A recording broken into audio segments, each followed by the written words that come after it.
Hey, what's up, everybody? Today is going to be a little bit different. Just kind of a quick one, to be honest. What do we got? We'll go through that here in a second, and I'll wait for see if anybody gets the notification here today. Make a quick post.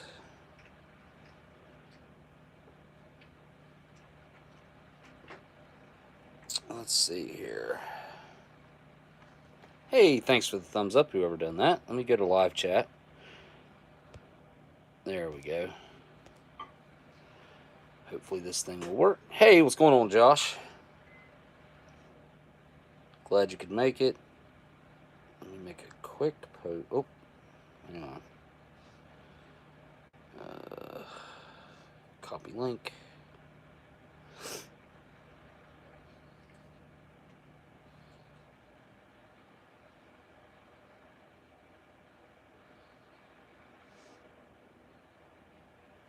Okay, here, I'll flip the camera around. What's up, Cliff? There we go. A little salt and pepper teddy bear in the background there. Alright, live stream happening now. My brain doesn't do two things at once very, very well. I wish it did. I think it's more of a... I think more women do that better than most men. I don't know. Maybe I'm wrong. That's just what I've heard. Alright. There's the link. I'll throw up the thumbnail and call it done. Boom.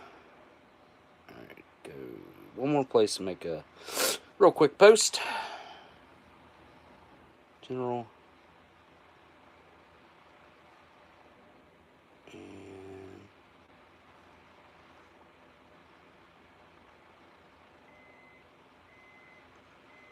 Alright. Okay, well, there was nobody in here, so anyway, today, it's Sunday, so I don't want to keep everybody really late today, so I'm going to make it quick. That's why I grabbed just a more, and that's the only one I could find. I know I have multiple sets. I did have everything boxed up to do a video of 3 MREs and 3 hot weather mores, and I wanted to do like a little... It'd probably end up being like a 30-minute video because you got 3 reviews of what would be the maximum amount of food that they would allow someone outside of maybe a first strike ration, and 3 mores. And that's actually a pretty good idea. Huh. Never thought about that. That would be a whole lot of junk food-esque. Not that it isn't already anyway, but if you had one first strike ration and 3 mores, you're looking at like all gas station type food. So, anyway. Oh, Kalen. Dang it. I even thought about that yesterday whenever I moved it to today. And I was just beat last night by the time I got home. And there just wasn't no way, man. I slept like I hadn't slept in a long time last night, too. Okay. I did actually win a trophy yesterday. Really, it's like the lowest thing I could have won, I think. Because there was only like 26 or 29 cars showed up, and they had like 32 trophies. But I don't know if you guys seen that picture. That's an interesting car that guy built. But I did win a trophy for my daily driver that I drive every day. Well, every day that I drive. I don't actually leave the house every day. And then, like 2 days before that, there was another car show that I went to, and they gave these out, which I thought was kind of cool. I guess I think it's meant to probably hang on your rear view, is what I would assume. It's like a little, I don't know, 3D cutout thing that says MCCC Car Show 2023. Thanks, Cliff. I got way luckier than that yesterday. So we entered into this drawing thing. Me and the old lady, I just honestly wrote it off. I figured, I'm not going to win anything. We left at like, I think by the time we probably got out the gate, it was probably like 5 o'clock. And the last drawing was going to be at 6 o'clock for $10,000, which is a lot of, that's a lot of money to win. But we had been there all day, and we had checked the list and hadn't won anything. I was like, all right, let's just go. Like, we're not gonna win anything anyway. Got home, and my name actually got drawn at 5:35. I never win anything, so it's I was pretty happy about that. I can't remember.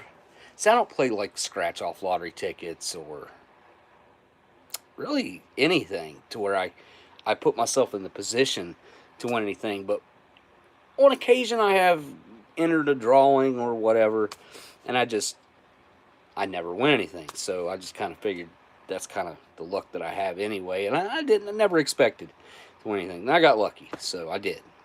That's all I can really chalk that up as. Pure luck.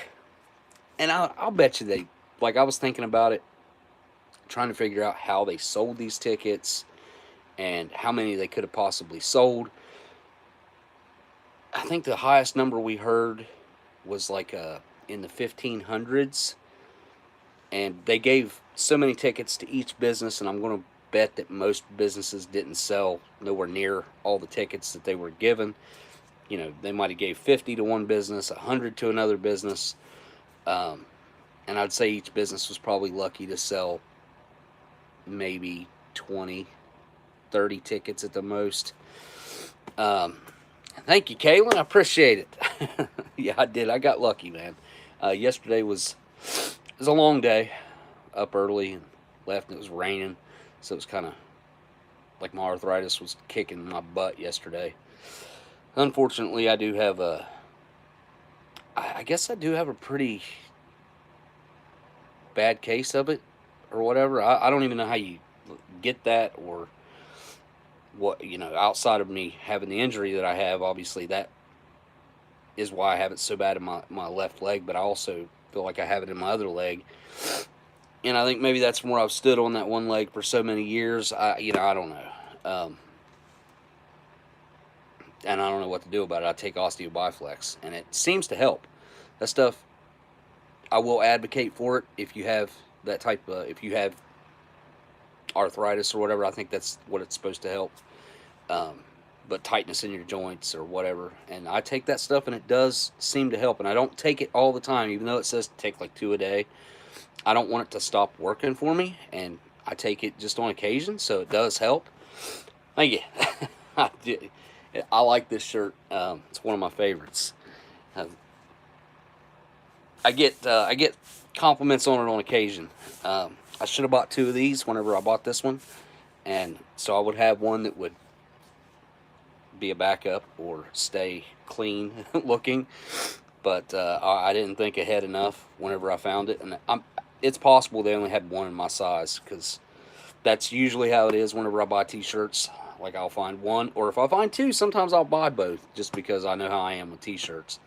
If it fits me right, like, I'll wear it pretty often, so I'll buy 2 or sometimes 3. So maybe that's a little weird, but yeah, it's hard to get t-shirts to fit me right. I feel like I'd say most guys are the same way, unless you got like that perfect body type, long torso that just fits every t-shirt type. Anyway, so today I was thinking, like, what could I do, because I've got a bunch of leftover food in there too from yesterday, and I'll tell you guys, it's actually pretty awesome. Actually, let me flip this around real quick. I'll show you what I mean.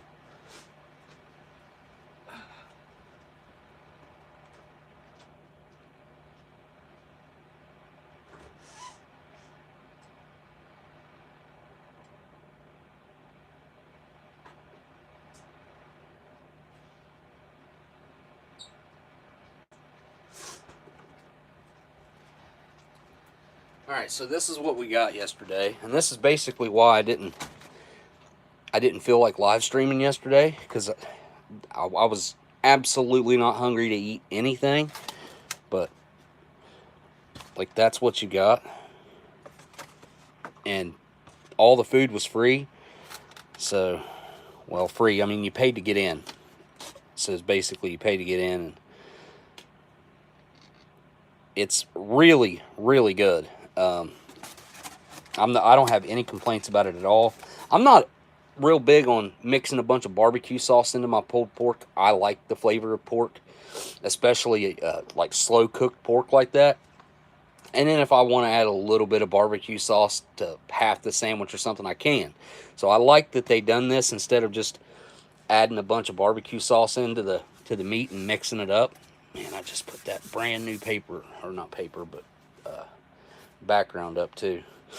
But that is why, and as you can see, I still have a full plate of this left, and I might dip into this tonight. But I mean, I'm going to eat this, and we'll see. I'll see how I feel. I'm just going to set that off to the side right now. It'll be fine.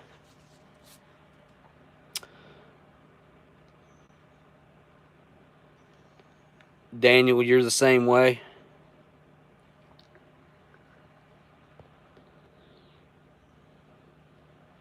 I'm sure they'll taste better in 30 years. A lot of these MREs, I do feel like age well as far as flavor-wise. I mean, I didn't have a lot of that stuff when it was fresh. So, I mean, I've never tasted some of that stuff as if it was fresh. So, all I can go on is the old food that I've eaten. And I think some of it does kind of enhance with age. Especially retort stuff, because it seems like the retort stuff doesn't really pick up the flavor of the packaging so much.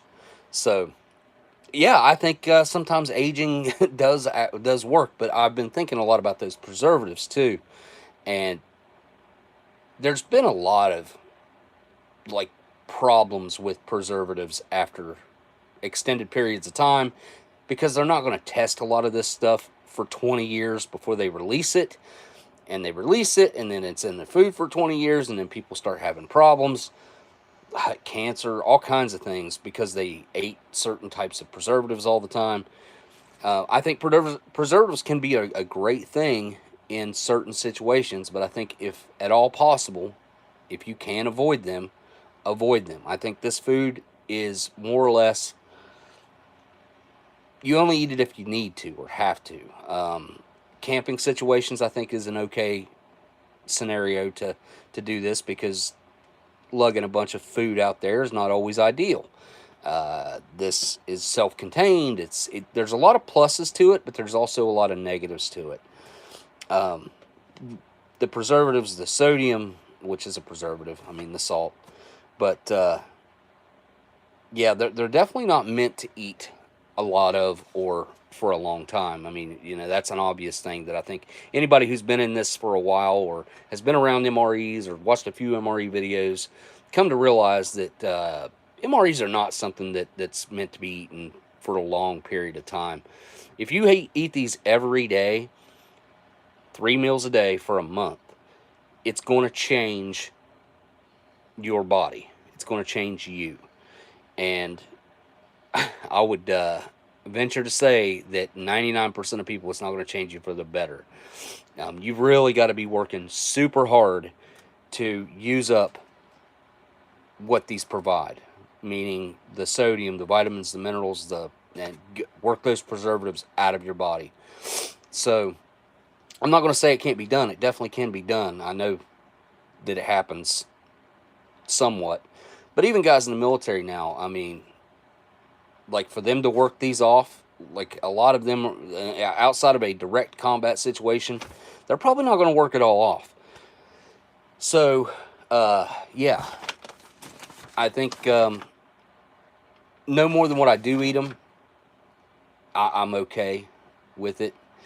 But if I was to try to eat these 2, 3, 4 times a week, I mean, even just one meal a day, I feel like it'd be too much.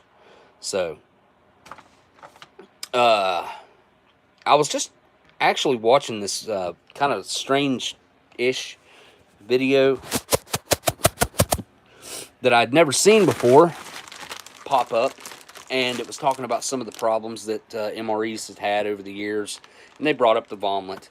Let me pull that video up and see who made that, because it had 1 million views, and it was only a month old. Let me pull it up. Okay, simple history. Worst MREs, meals rejected by everyone. But there was some stuff in there that I had never heard before. And one was talking about the Russians. And I can't remember exactly when they said this was, but it doesn't seem like it was super long ago.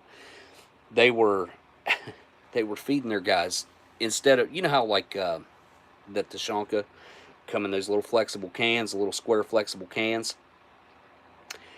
Well, instead of it actually being premium beef, which is what that translates to, it was actually dog food that they were feeding those guys. That's what they had put in those cans. Was what, I'm sure there was meat, but it was not human grade food. It was actually dog food, and the number on that was staggering too. Like, whenever I heard how many had been served and how many cans of that they had put out there and guys had tried to eat or did eat, it was a lot. It was a lot.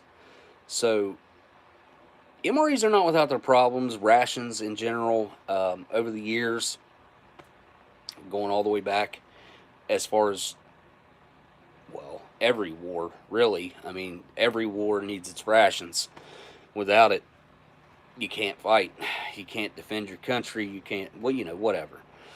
But most notable to us, I think, in the community really is starting back with the Civil War, and those guys being stuck with all that hardtack back then, and the horror stories that have been passed down through the generations of what we've heard and what we know about how they would like, first of all, they didn't store it in a, well, really in any type of container. In some cases, they just had it piled up in the middle of a floor, sometimes just a dirt floor, and guys would get handed this stuff, and it would be inundated with mealworms and all kinds of stuff, and the guys would rather eat the mealworms than eat the hardtack. They would take the mealworms, cook them up or whatever, just eat them, and throw the hardtack away. I've heard stories of guys softening it up with river water and adding like cinnamon and sugar to it, trying to eat it, and it just, I've had a small taste of very aged hardtack before, and it was, I can, in my brain, I can imagine what it would have been like fresh. And I have also had fresh hardtack that's been made, that actually Miss Marilyn made. Miss Marilyn made it one heck of a accurate batch of hardtack, and I had some of that, and yeah, it if that was your food, yeah, it lasts forever, more or less, and the nutritional content hangs around, but it's not something that you'd want to eat, and that's a lot of times going to be the case. And MREs, like, they've came so far, they've got a bad rap over the years, and when you really think about it, they're not. They don't live up to the bad rap that they have. I mean, they live way far beyond the bad rap that they have. I think that the guys that complain about them don't realize how good they got it compared to how bad they could have it. Yeah, I don't think I'd complain too much unless I got stuck with a really bad menu. I wouldn't want to eat that. I'd try to trade out of it to somebody who maybe liked it. And there are a few of those menus over the years that I know about that I just that I've tried, that I definitely wouldn't be on my list of food that I'd want to make a meal out of. And if I did, I would just eat the stuff on that's outside of the main usually. The rest of the meal is pretty neutral as far as palate goes. Just about anybody can eat it and like it. But the mores are something that's added on to the MRE. If guys are in like extremely calorie, where they're going to expend a lot of calories super hot situations, super strenuous situations, or super cold. We most of us know by now that cold, you're going to use up more calories just trying to keep your body warm. It's just kind of a thermo, I guess, a thermodynamic reaction that your body has whenever it's cold, keeping itself warm. And there's cold weather. They have two different varieties. There's cold weather Moors. Well, I guess there's... Is the cold weather also high altitude? I think it is. And then you got your hot weather. This is the only one that I could find. I know I got a few of these. I've never had a case of these. I've only had... I bought a batch of 6 of them. 3, all the menus. From a guy that was selling them on eBay one time. And then Sean... Ration Museum Sean gave me some years ago. This would have been 7 years ago now. Gave me some. He gave me like 3 of them. And I ate one driving home that night, and I kept the other 2. And I've had them forever. This is actually a 2016. Yeah, this is a 2016 right here. Maybe this is one of the ones he gave me, actually.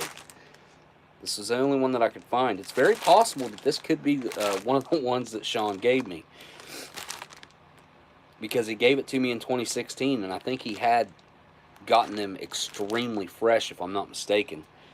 176th day. What month would that be? Let's see. 2150. Be like June, wouldn't it? 176th day. So yeah, this could be one. And in this particular, this isn't labeled as far as what menu it is. I don't think it says assortment 2, which I can't remember how these were labeled. So I guess maybe this is menu 2, or maybe hot weather is assortment 2 and cold weather is assortment 1. But this one has a First Strike chocolate bar chocolate, almond smoked, energy gel lemon lime, applesauce plain, which means it's not the cinnamon, caffeinated gum peppermint, and a carbohydrate electrolyte beverage times 2. So I don't know which beverages will be in here. We'll take a look. Been a long time since I've had one of these, but like I said, I mean, you're going to get this on top of your MRE in those extreme situations, and we all know what's going to be in an MRE. You're going to have your main, your side, your dessert, some sort of snack, usually some crackers, peanut butter, cheese, jelly, along those lines. You're going to have a couple drinks usually, but it's going to be right around 1,200-1,300 calories usually, from my experience of counting up the calories. And let's see how many calories is in this particular Moor right here. So we got our applesauce, 160 calories right there, 26 grams of sugar. That's not too bad. It's not too good, but we got our First Strike bar, chocolate flavor. What's our calorie count here? 280. So 280 is 380, 440. Uh-oh. That is compromised. Huh. That's not powder anymore. Weird. 90 calories on that. So we was at, what was this? 280, 380, 440. 440 plus 90 is 530.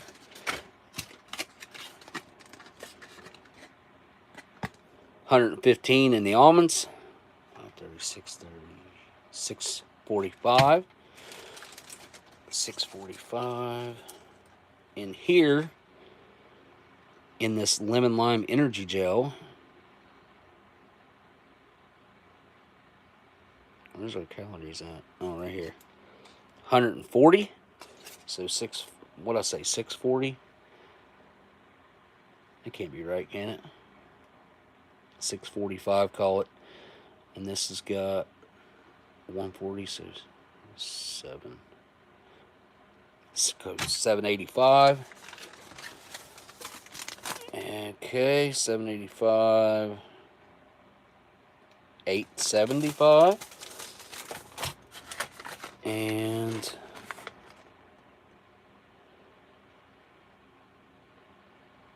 I don't see a calorie count on here.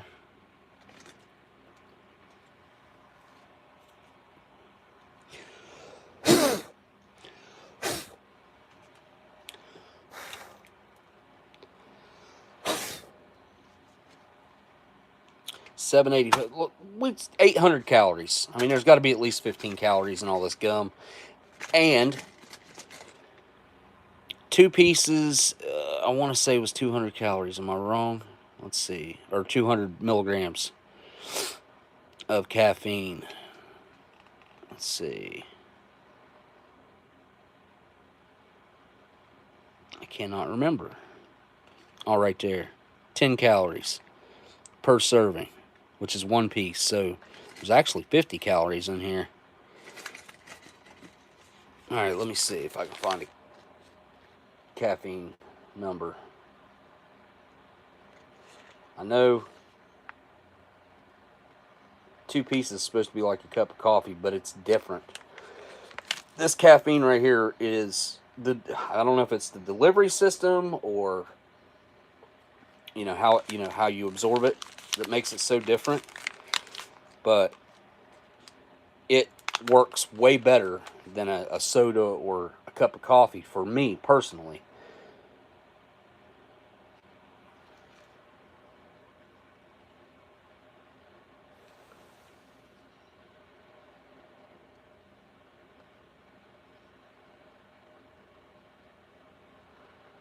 Huh. I'm not seeing the caffeine count on here. But if you add this to an MRE, you're looking at 2,000 calories more or less. Or maybe a little over.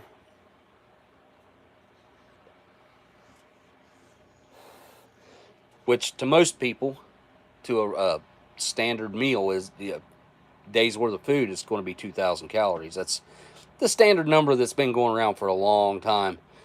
I do feel like our nutritional system is very outdated and was somewhat, I'm going to say it was manipulated by companies whenever they came up with that, because the amount of bread that they want you to eat and stuff like that is just kind of crazy. Got the general, going to put him up here. This shouldn't be a messy meal, so he should be fine back here.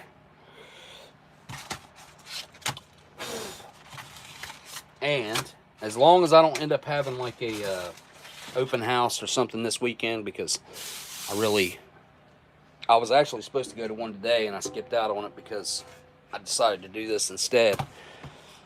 But I have been trying to look at places, so that is definitely a big part of my future agenda.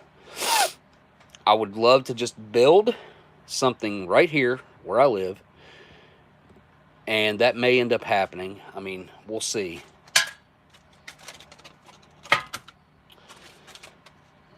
We'll make that that's going to be the main course.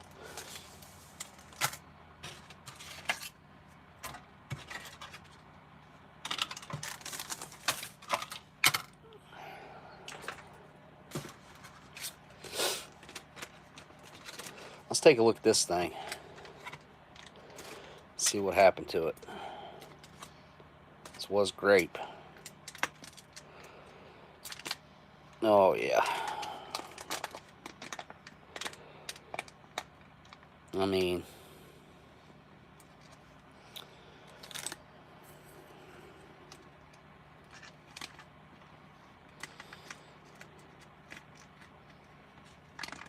I don't know how this happened. It doesn't look like it's got a hole in it anywhere. I'll look it over again, but I'm going to eat that.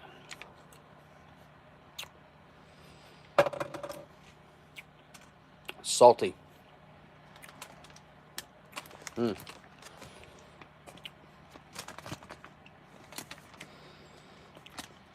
Wait a minute. Look at this. Huh. They didn't seal the bottom of it at all. It looks like something on the bottom of your shoe. I can't believe that. I've never ran into this before. Literally didn't seal it at all. Huh. Interesting. Yeah, it's supposed to have this heat seal with obviously a date code on the bottom. 6175 on that. But the powder's actually, I mean, pretty good. It's like eating candy, more or less. It's a little gooey, but I don't mind it. I think it tastes pretty good. It is kind of salty.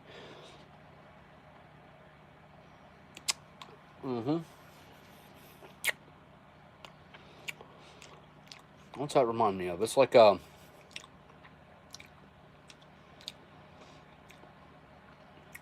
it's kind of like the stuff that is on the outside of like sour candies.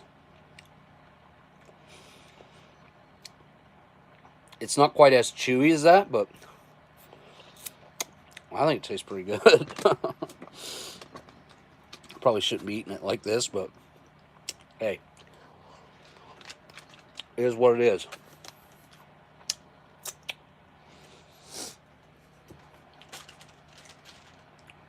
I think it tastes pretty good.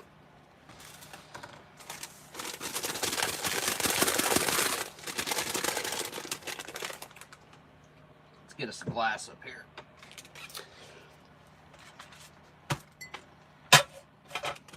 For this fruit punch that actually did get sealed. It's definitely an interesting one. I've never had that happen before.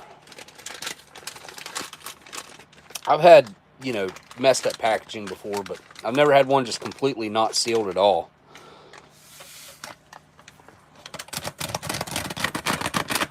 And this is going to have that that chemical that I just love in it, I'm sure. Let's take a look here. Yep, right there. Boom. Red 40 Lake. Sugar, dextrose, citric acid. Provides tartness. Natural and artificial flavors. Salt. Monopotassium. Phosphate. Sodium citrate. Controls acidity. And Red 40 Lake. They really do need to do away with that in the United States, man. Really. Do we need our drinks to be so red? Do we need our food to be so red? No, we do not. I will answer that for you. I mean, look at that. It's just, it's kind of offensive. It smells great. I mean, it certainly smells like a, I don't know, like a really nice candle or something that's meant to scent a room, because it's got a strong smell to it. For me to be able to smell it all the way up here from just adding the water to it, it's definitely got a strong scent. Give it a quick stir.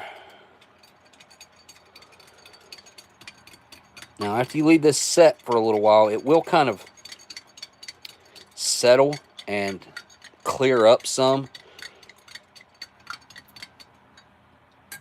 But it's still going to be that red.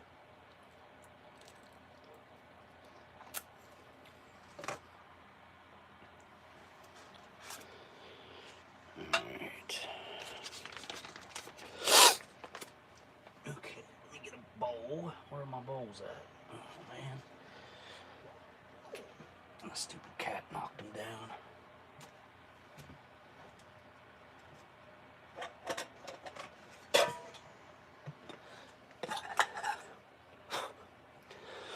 plan is the next live stream is to finish up on LC's box. Got her puzzle right here. I still got to get this framed, but I do plan on framing that because it's super cool, and she definitely went way out of her way to make that happen. Much appreciated for that insane box that she sent along, and got to get her a box made up, a preliminary box, and then I'm going to get a different box to send as well for the kids and stuff. But I got rations on hand that I could send sooner. Question for you guys to think about while I'm doing this is I'm trying to come up with a name for my LLC, which I'm going to take the first step tomorrow, which is getting the name cleared. And I've got a list of names that I've thought about and I've wrote down, but I have not found the one, in my opinion. I'll go with something that I've got wrote down if I have to, but I haven't come up with that name that just rolls off the tongue. I want it to be something that's cool, that just kind of, and I wouldn't mind it meaning, having some meaning behind it with trustworthiness and integrity, something along those lines, because, well, I think that's what you build a brand on. Well, that looks really good. It doesn't look like it's, what, 7 years old, right? Yeah, 7 years old next month. I'm going to assume that was June, but I could be wrong on that. It was 170 something on the package date, which this is probably a little bit older. Where's our date code at? Right there, 103. So, yep, this is 7.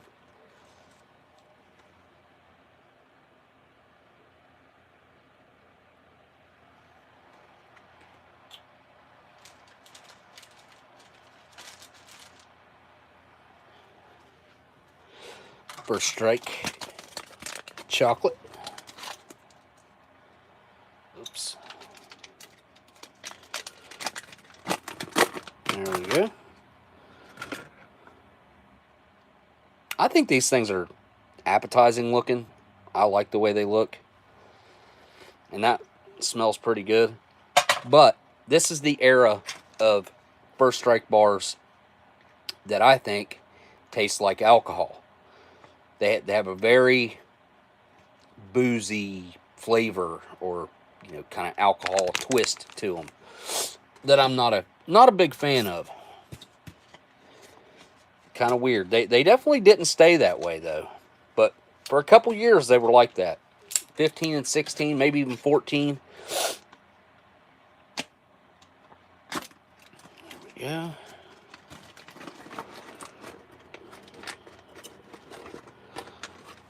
Put some of those out there. Go. Not a huge portion, but enough. Definitely enough to constitute a snack. And we've got our lemon lime energy gel. I'll go through and ask how many people have had this stuff before, because this is some interesting stuff, if you ask me. I mean, it's certainly not no Jello, and it's just got such a weird texture to it, man. But you guys know me, I'm not big on the gelatinous stuff. Applesauce doesn't bother me though, which is kind of weird. It should, because I don't like pudding or like whipped cream or Jello or anything along those lines. But applesauce doesn't bother me for whatever reason. Okay. At least I'm not clogged up right now. I'm usually clogged completely up. But yeah, I'll ask you guys what you think about a name that I could use for the LLC would be. Alright, we're going to start with this stuff. Look at that. Look at that. Come on, man. It's just,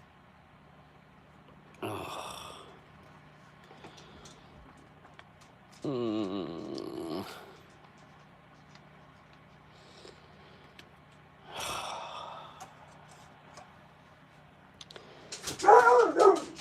man. Alright. Here we go. Down the hatch. Oh,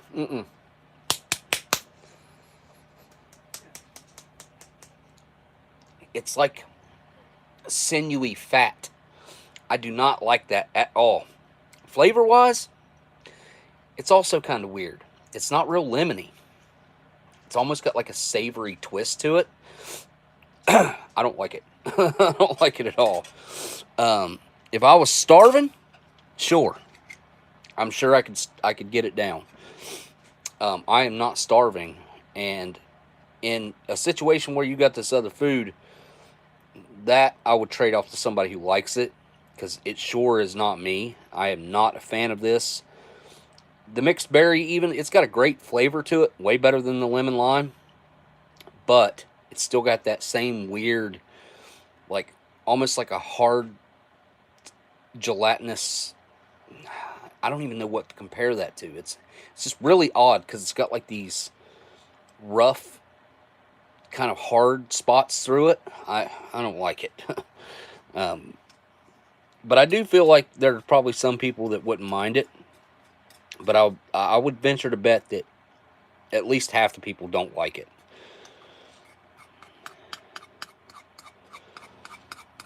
So we got kind of like an enhanced applesauce here, with just like some extra sugar and maltodextrin added.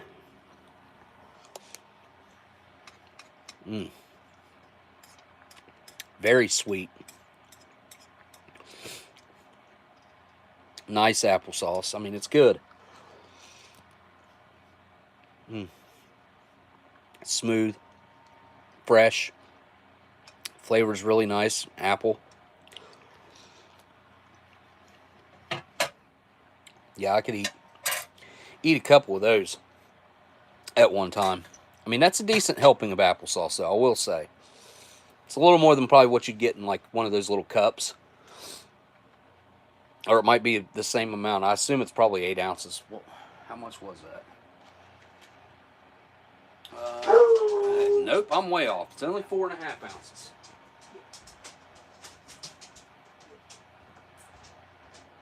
Come on, move.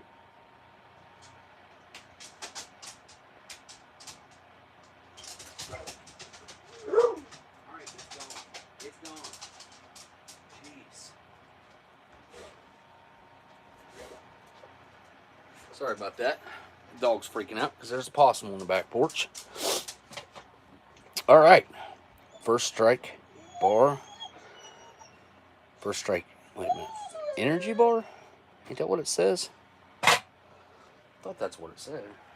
I'll do its packaging.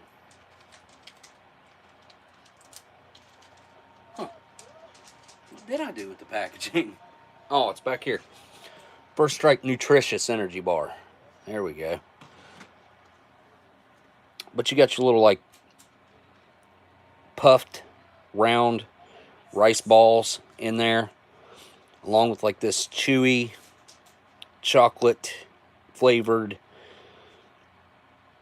mass that holds it all together. And it does, like I said, this does have that, like, alcohol smell to it. That's why how I knew it was going to taste like those ones, because it's been a long time since I had one of those ones that tasted like alcohol.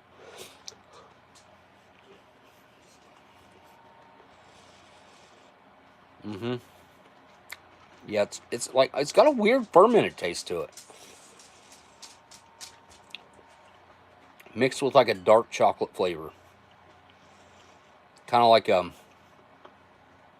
one of those cosmic brownie consistencies with puffed rice in it.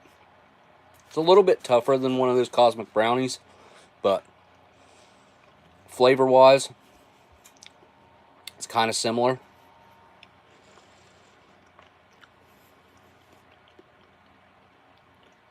I've had many of these, and the other years they got that before these ones, they were so much better, and then they fixed the recipe at some point, and they're good again. The chocolate First Strike bars are great now.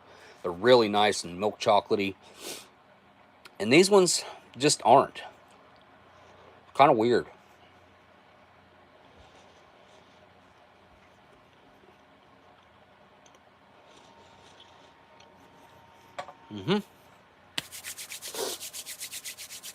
They're sticky.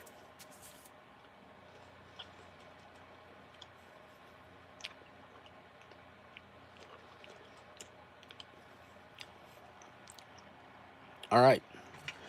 That's a super smoked almond right there. Look at that. It's just like a powder they put on them, I guess, like a artificial smoke flavoring it mixed with some sort of like finely ground salty powder. I mean, they don't have like a fake smoke smell to them, really.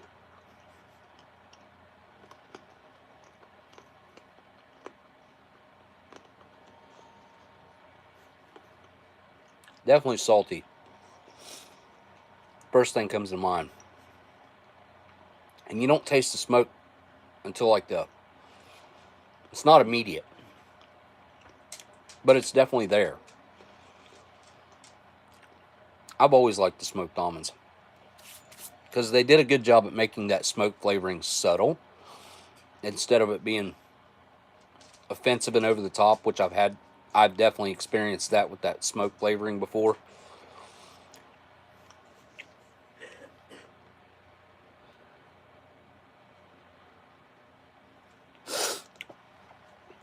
All right, I'll rinse that down with some of this fruit punch.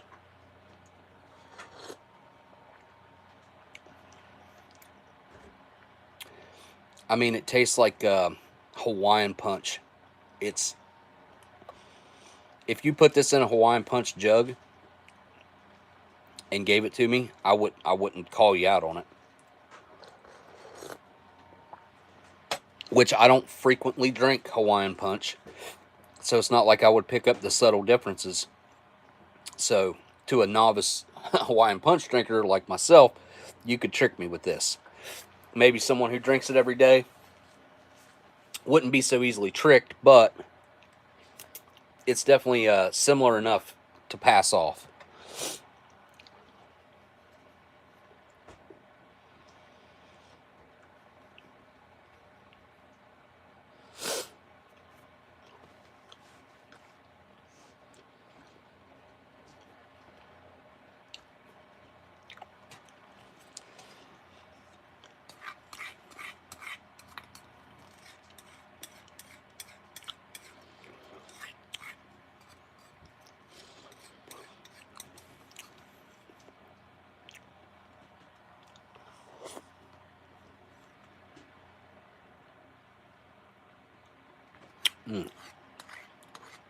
This is my favorite thing in here.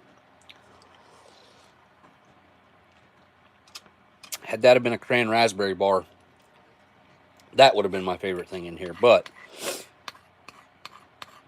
this is my favorite.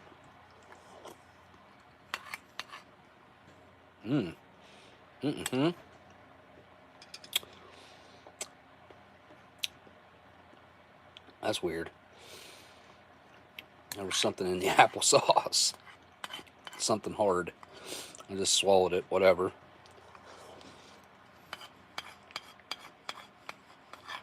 I'll tell you what else is good with this is crackers. Use the applesauce as a dip. It's kind of like eating apple butter, but it's awesome. The MRE crackers mixed with the applesauce so well. It's a great snack. Great snack. Plus, you kind of get, you get to eat it like a dip. It's kind of fun. Or use the pack and just kind of squeeze it out on top. It's really good.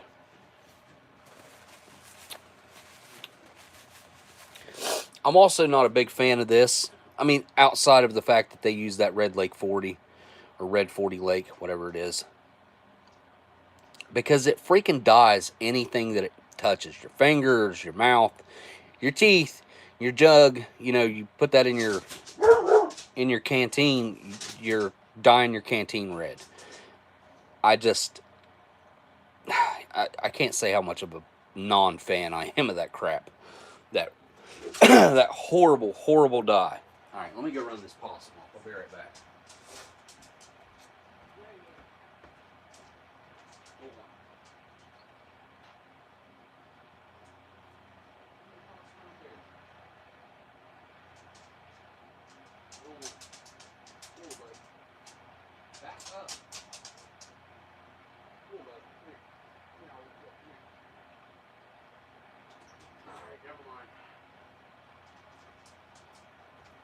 All right, stop it, Stella.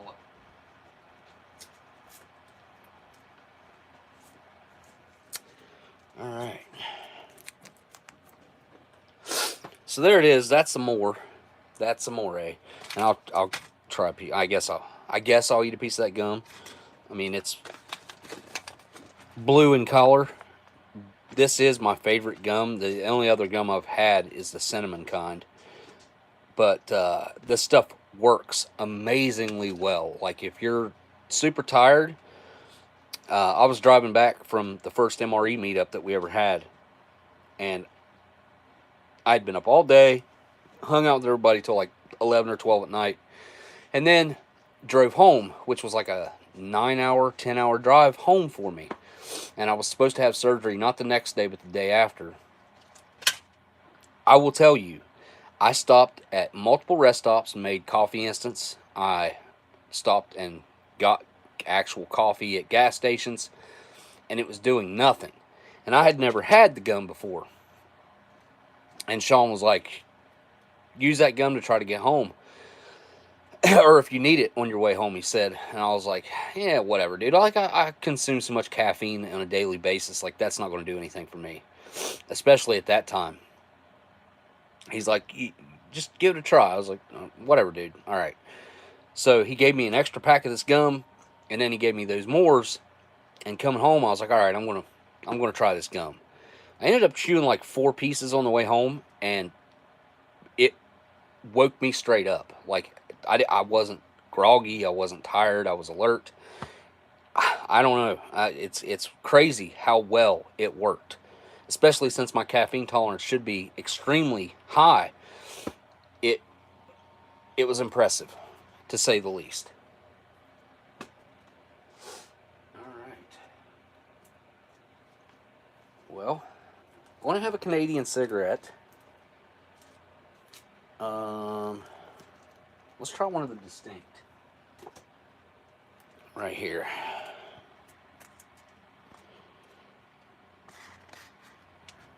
Oh, it's this side.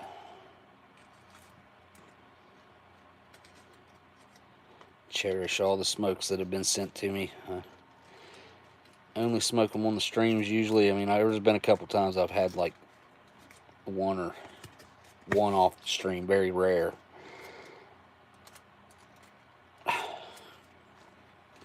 Not having any luck getting this out of here. Come on. There we go. No branding on that thing at all. Just a white. They're all like that, actually. Definitely not that way here in the States.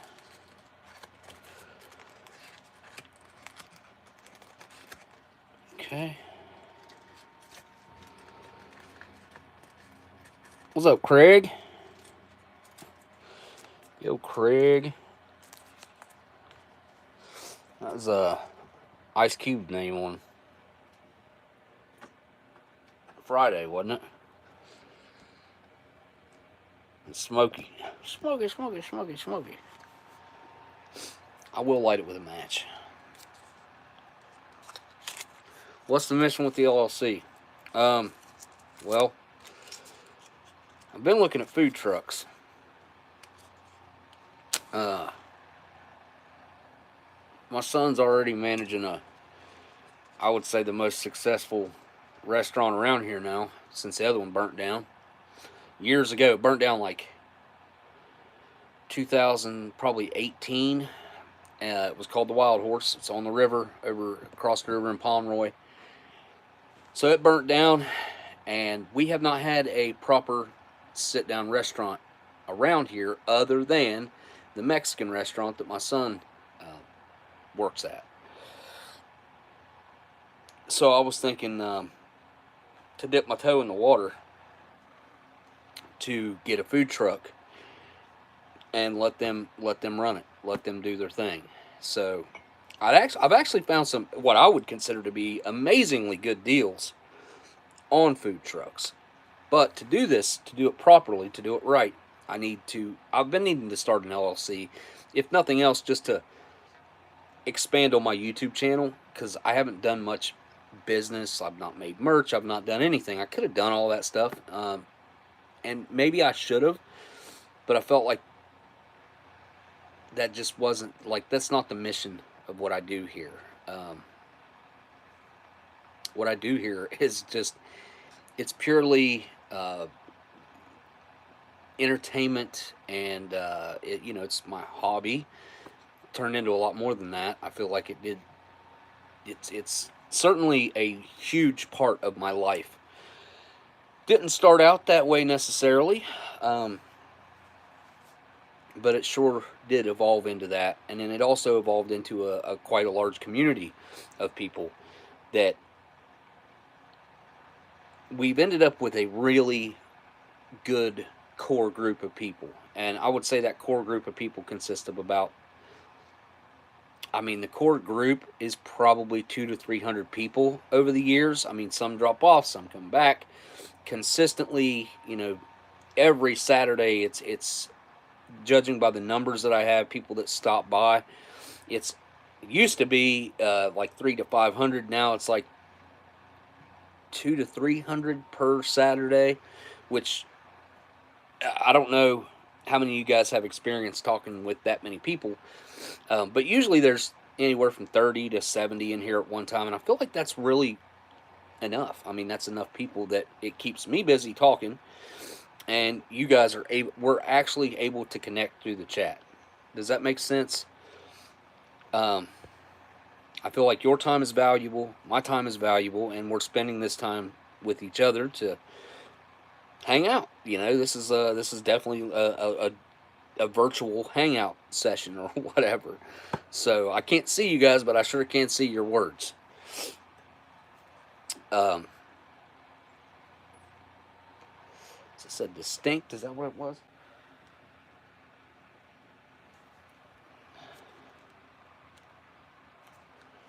Yeah, distinct. Distinct.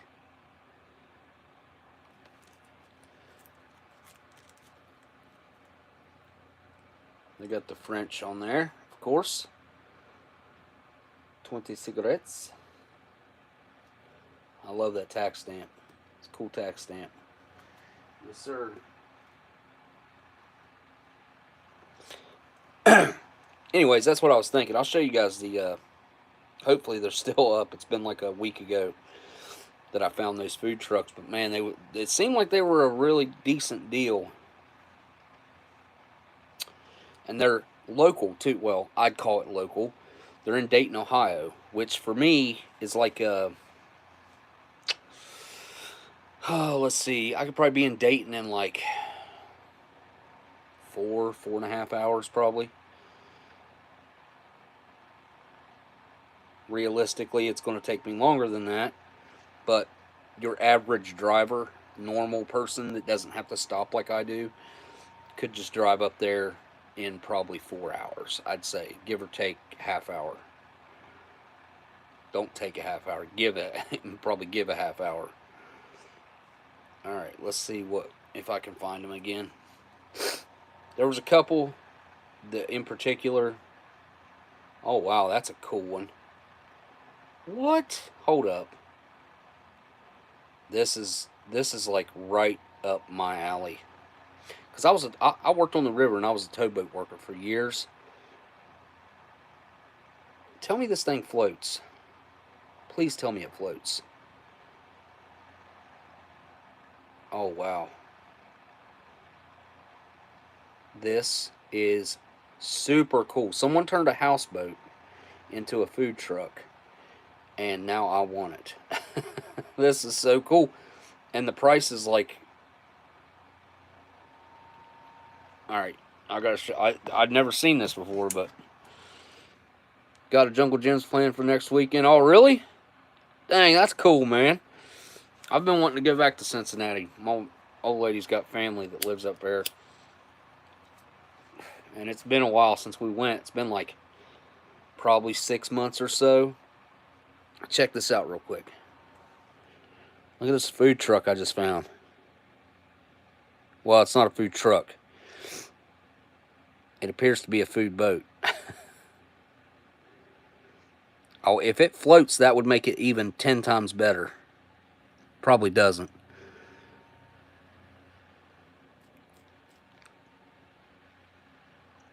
But that thing should have plenty of room in it. That's for sure. Well, it's still got all the controls, it looks like. But man, for that price, that's that seems like a really good deal. Looks like it's got some sort of like generator, industrial. Well, I don't know. Maybe that's just a generator cabinet outside. I don't know. Pretty cool. All right, back on topic. Let me show you the ones that I found, if I can find them.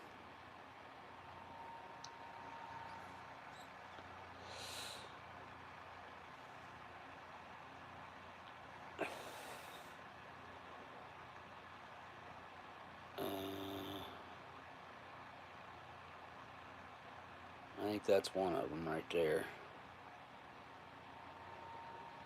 Nope, that's in El Paso, Texas. But this is way cheaper than the ones I was looking at. Here's one that's a double-decker British bus. They want $115,000 for it. The ones that I found were less than 20, and they were fully built out with, you know, commercial grade, deep fryer, griddle, all kinds of stuff in them. You couldn't buy the equipment even close to be able to buy the equipment for the price of that these they was wanting for the truck, but they are used. Well,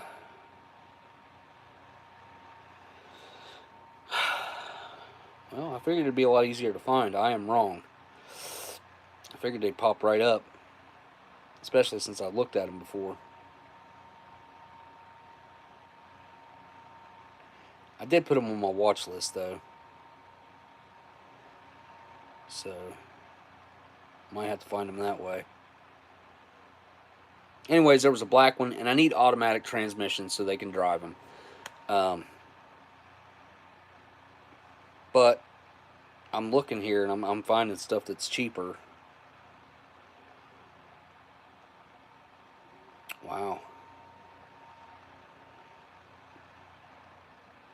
Than what I was looking at. But I like that boat, man. That would do well during the summer around here, because I do live right on the river, and there's never been anything like that I know of that's come out through here. And I could also do towboat food deliveries with something like that. And there's pretty decent money in that. Basically, how that works, because where I worked on a towboat, I know about this somewhat. I don't know about the shopping side of it. I know about placing the orders, though. I would go through, I'd get a $2,500 allowance every 10 days. It's probably more than that now. With inflation, it has to be. But I would be able to spend $2,500, and there'd be 7 to 9 of us on the boat. And I'd spend $2,500 every 10 days. And usually I would place 2 orders, because it would fall like 5 days after we got on. I'd place an order, and then 5 days before we got off, and I'd try to order stuff that the next crew that was coming on after us would want, and we would spend $5,000 during our trip out, which was 20 days. 20 on, 20 off. 20 on, 20 off. You work 6 hours, off 6 hours. Work 6 hours, off 6 hours. Work 6 hours, you work 12 hours a day. You never get no more than 6 hours off at a time. You have to shower, brush your teeth, clean your room, sleep, all in that 6 hours that you're off.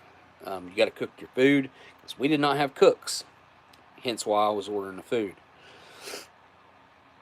But you could order anything you wanted except seafood. They would not allow us to order seafood.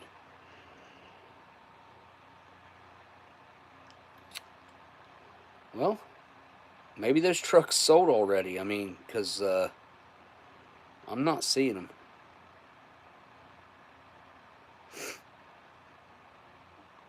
Which I guess is possible.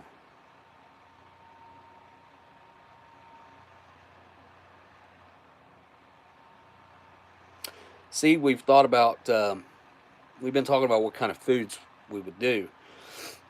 And my whole thing is, whatever I do, food-wise, the quality of our end product has to be exceptional.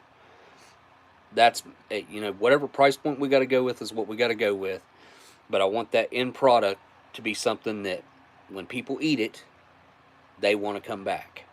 Like, that's all I care about. I mean, that and obviously it being successful. But I mean, as far as like the food goes, I'll do multiple different kinds of food. But we was talking about doing barbecue. Like, that was because that's what kind of got it started. And when you research it, that's the very top. That's the number one profitable food to do. But it's also like, when it says that, I wonder if they take into consideration the time that it takes to prepare barbecue food, like actual slow cooked, like pulled pork and stuff like that, because you're talking many hours in preparing that food. So I kind of think they probably don't take that into account. They just take into the account of the time that the food truck's open and selling, and what they pay the employees and stuff like that, and they come up with that number that way. I don't know if they're quite taking into the amount of time of food prep when it comes to the whole barbecue thing.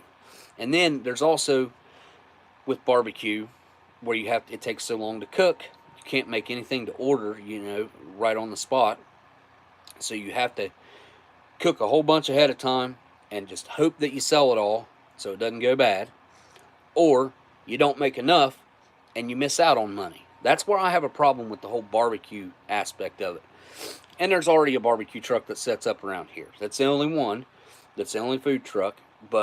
And they're always sold out, from what she said, from what I've been told.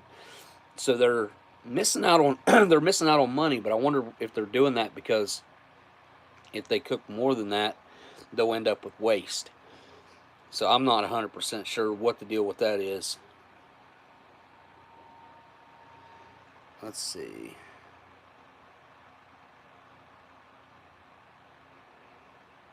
I guess I'm going to have to go to my watch list to find those. I mean, like a brand new truck built out the way the ones I was looking at would cost you 75, 80 grand. And these were 20 or less. Let me go to my watch list. Alright. I found a cool little ice cream truck too. Well, it's not I don't know what you'd call it. A little ice cream vehicle. Which I think that'd be fun. Like that, I think that'd be a fun hobby for me to just go around and sell ice cream to kids in the summer. But things are a lot different now than they used to be. I mean, back when we were growing up, you heard an ice cream truck, you took off running. You were already outside anyway, because you weren't allowed in the house, right? Like, that's how it was for me anyway. Like, I was supposed to be out. After I got up and got moving, I was supposed to go outside, and I wasn't supposed to come back except maybe to have lunch, and then outside till dark, or maybe a little after. Usually a little after.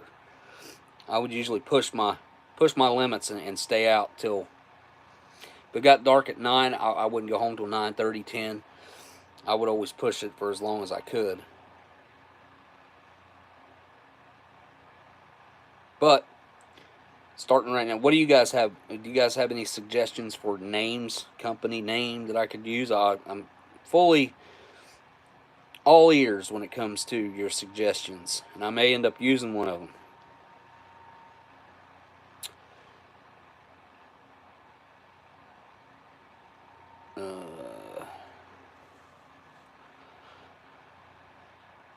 What the heck? Maybe it ended. Wait, no, that's not it. Be clear at the bottom.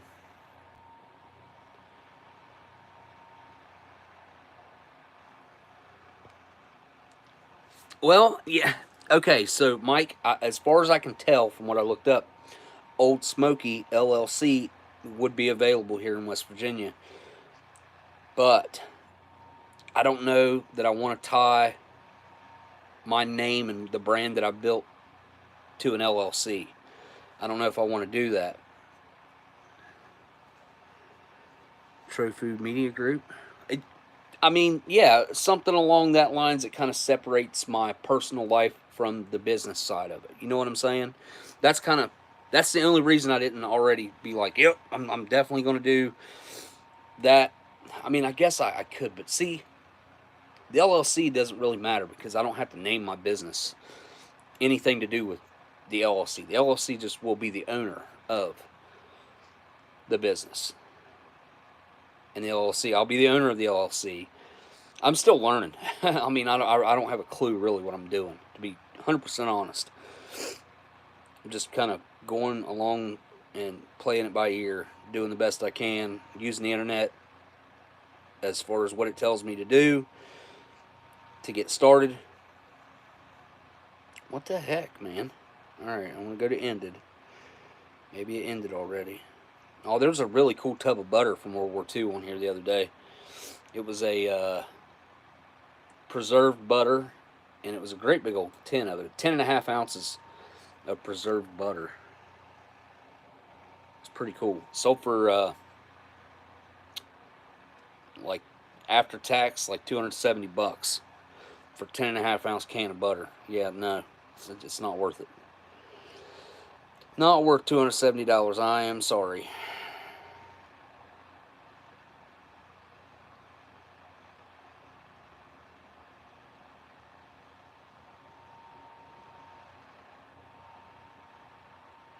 What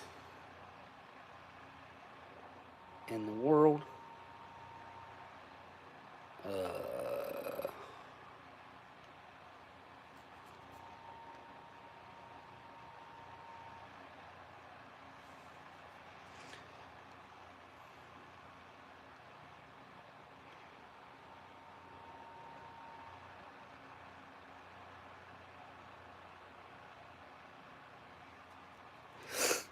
Okay.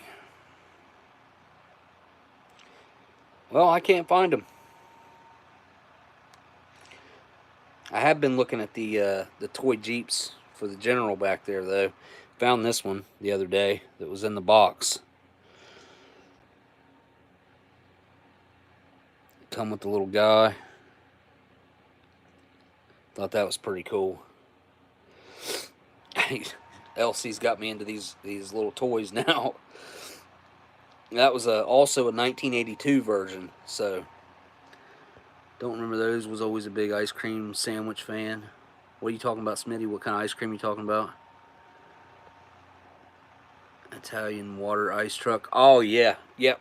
Well, I buy those Italian ices at Walmart, and after I had COVID, and I think it was after I had COVID, or while I had COVID or something. That was the only thing I could eat. Like, I couldn't eat food. So I had my old lady go get a bunch of those Italian ice cups, and that was the only thing I could eat. I don't know if it was that or after I had surgery.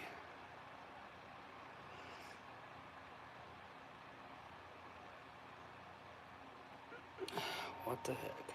Well, maybe I just haven't went down far enough in my ended stuff. It's not looking like it, though.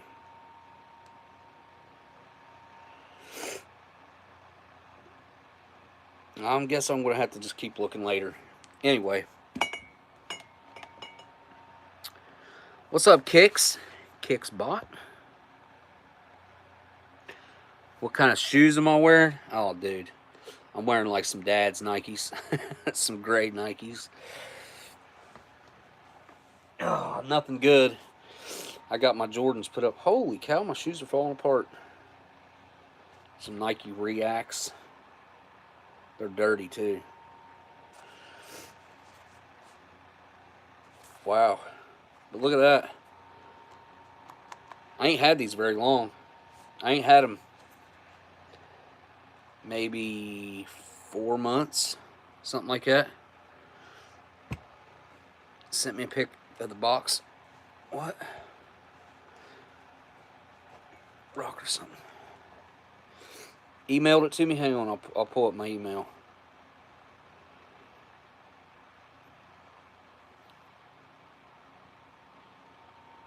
Okay.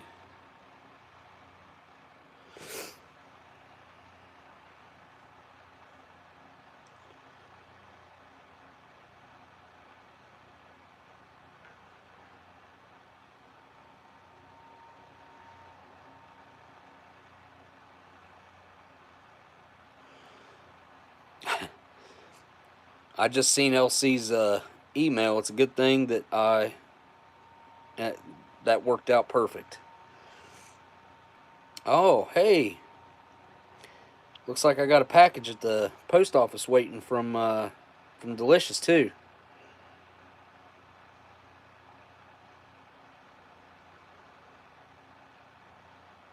Okay. All right. Let me reply to his email just real quick.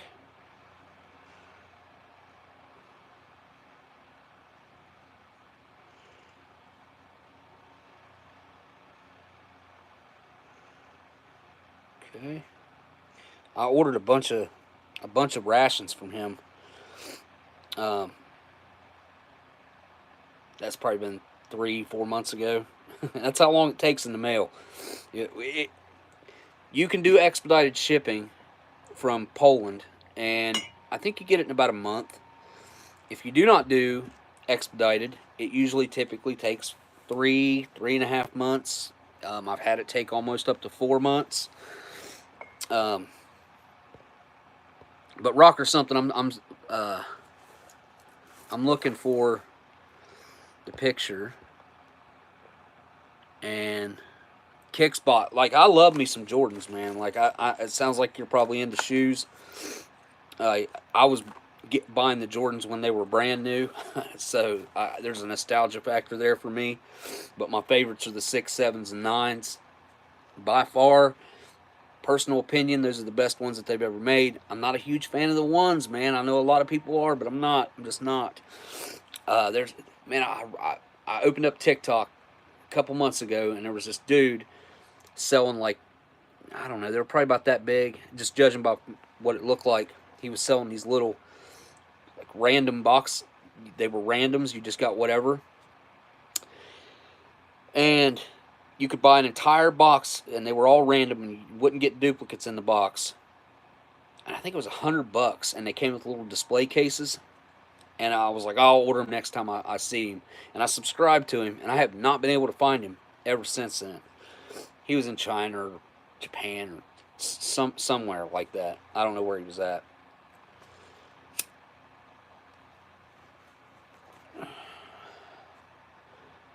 What?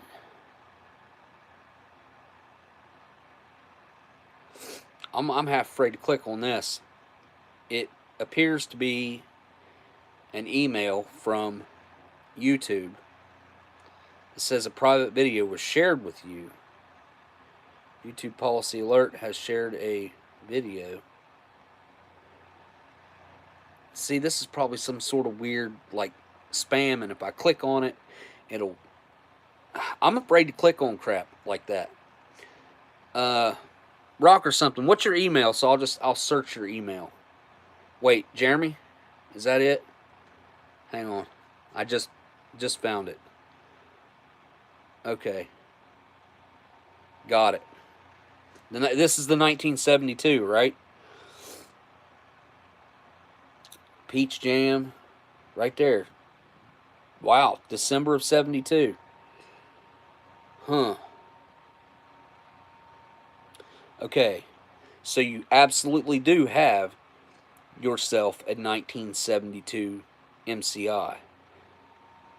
But did you see it come out of the case? Do you know for sure someone didn't swap the accessory pack at some point? Because I doubt that happened, but it could have. Oh, Germs. Okay, that was you. So I'm not seeing Rock or something's email. But can I show these pictures? I can show these pictures, I'm sure, right? There's nothing private in there. There it is. That's kind of like a weird font and weird print on that box too. There's the December of 72 on the B unit. And then there's the accessory packet. And the fruit cake. And the MCI itself. But yeah,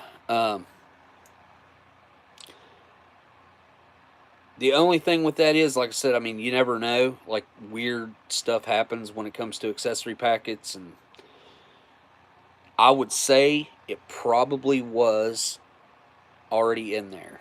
I'm gonna put that hope out there that it was probably came in there, but you definitely want to know for sure that it came out of the 1972 case with smokes already in it. You know what I mean? But yeah, I've never even seen one, so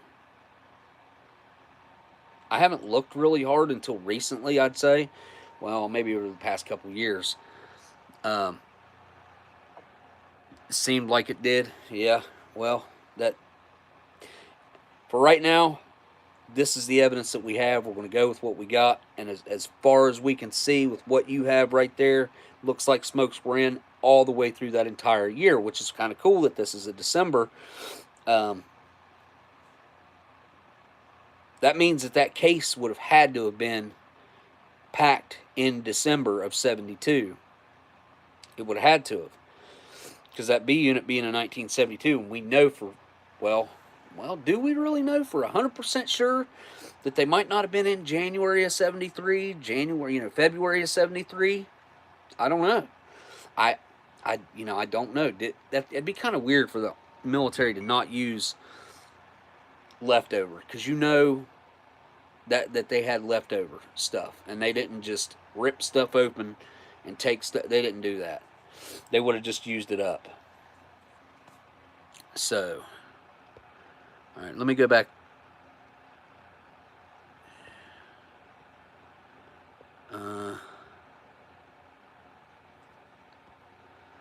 Let's see, did Rocker something say his email that I could search?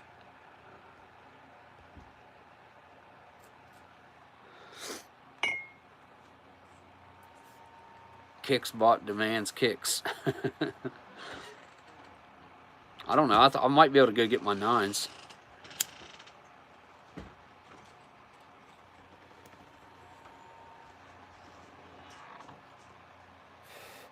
My son's the one he's really gotten into he was really into sneakers. Maybe he still kind of is. But we got him the auto lace. I don't know what they're called. But the Nikes that you can control with an app, and they've got the buttons on them and the laces, they're not really like the Back to the Future ones, but that obviously that had to be the inspiration. But they got the laces that are electronic that suck up tight. They're really cool. But they were like $450 whenever we got them for him. I tried to tell him, I'm like, dude, take really good care of those. Keep the box pristine. He didn't do that. I took really good care of my shoes as a kid. My mom, like, my shoes were still in my old bedroom at my house. Like my Jordan 6s, 7s, 9s. I didn't get 8s. I didn't like them. Probably till I was in my late 20s. And I never did take them. And then I don't know what she done with them. I think she probably threw them away. Which would have been, yeah, because I kept my boxes too. I've always been a collector of everything. But I love tennis shoes. I love Jordan. Huge Jordan collector. Come on, let's see. Find Rock or something here.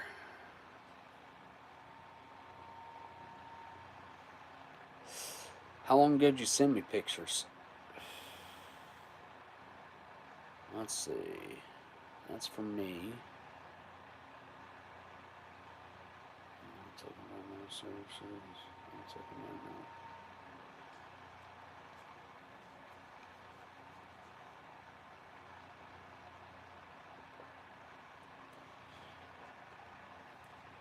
I'm not seeing it.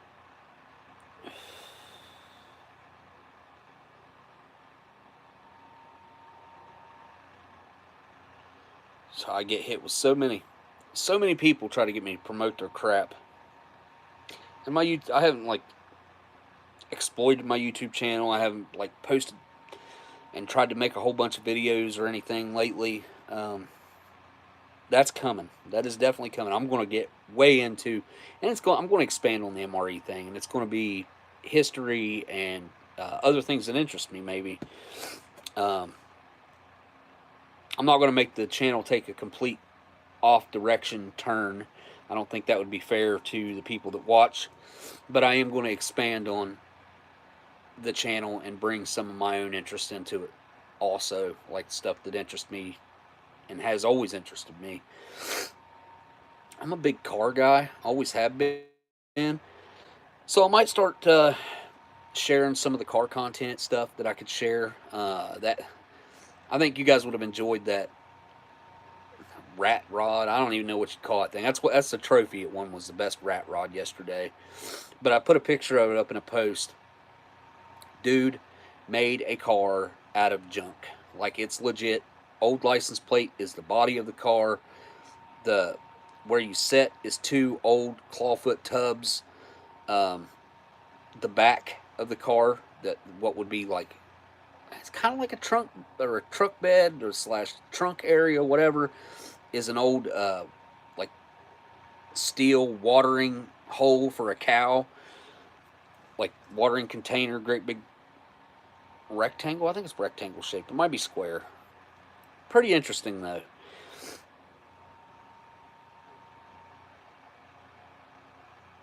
Yeah, see, yeah, exactly, Kaylin. I get emails all the time. Some of the best ones that I've got that I have had, well, one that sticks out in my mind is Levi's has emailed me multiple times to make an ad for him, and I like Levi's. I've worn Levi's my whole life, and I thought maybe if there was one that I might consider doing, it might be Levi's. But watch, if I was to do something like that next week, they would make some sort of weird woke ad, and then I'd regret doing what I'd done. And that's why I don't really get into the whole product thing outside of a small food company or a Mountain House or something like that. I might work with them or something. But if I don't know the product inside and out or love the product, if I've never heard of it, or media companies and all this other crap, I don't have any desire to mess with anything like that.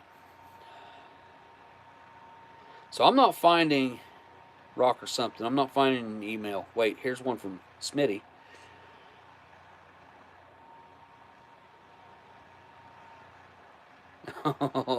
I've never had one of those before. Do they still make them? Check this out. This is cool. This is ice cream that Smitty just sent. WWE, or no, WWF superstars of wrestling. We got the Hulkster, Hulk Hogan on there. If I flip it sideways, it'll reorient and be small. Yeah, that's what I thought. Free WWF Series 2 collector card inside. 3.6 ounces. Oh, that was just for one bar in that box.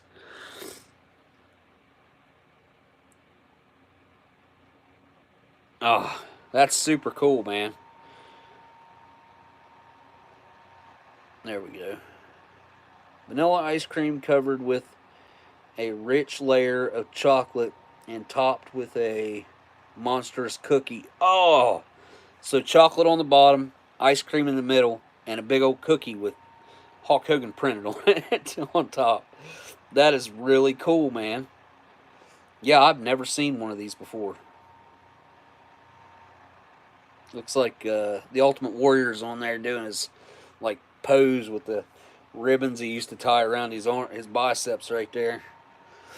And that kind of looks like Macho Man's old lady. Maybe it's Macho Man in some like red, white, and blue tights. I don't know. That's super cool though, man. Yeah, Choco Tacos. Do they still make them? I know that they said that they were going to stop. again. They've done that, like stop making them for a while, and then people demand to have them back, and they start making them again. But that's great ice cream truck food right there. Like the Choco Taco is a perfect delivery system. It's not like going to melt all down your hand and stuff. Like I love the Choco Tacos though. I'm a big fan. Big fan of that. The shell, I mean the ice cream with the chocolate all the way through it, and the crunchy chocolate on the top with the nuts in it. It's good stuff. They stopped making them again. That figures. Yeah, everything good like that, it seems like they stopped making. That's like Taco Bell. Taco Bell has had some like hits where people were amazed with the food and loved it. Taco Bell, like how good can it be? But no, it can be pretty good. Like I think that Mexican pizza thing. I've never had one. And then they did those chicken taco things that like the shell of the taco was actually made out of chicken. Those things were a big hit, and they were all right. I mean, I feel like the chicken was way over processed. I think they could have done a little better job with like cut that processing back 50% from what it was, and it would have gave it a lot better flavor, because that chicken didn't taste like chicken very, very much. That's like McDonald's chicken nuggets. What, like, I will not watch the video of how chicken nuggets are made. I've seen part of like a chicken nugget video thing, and I was like, I can't watch this. If I watch this, I'll never eat them again. Like, it'll ruin chicken nuggets for me for the rest of my life. And I happen to like chicken nuggets, man. Like, they're not good for me. That's for dang sure. And I don't eat them very often. Maybe 3 times a year. But every once in a while, I'll get like a hankering for some chicken nuggets from McDonald's, and I'll eat some.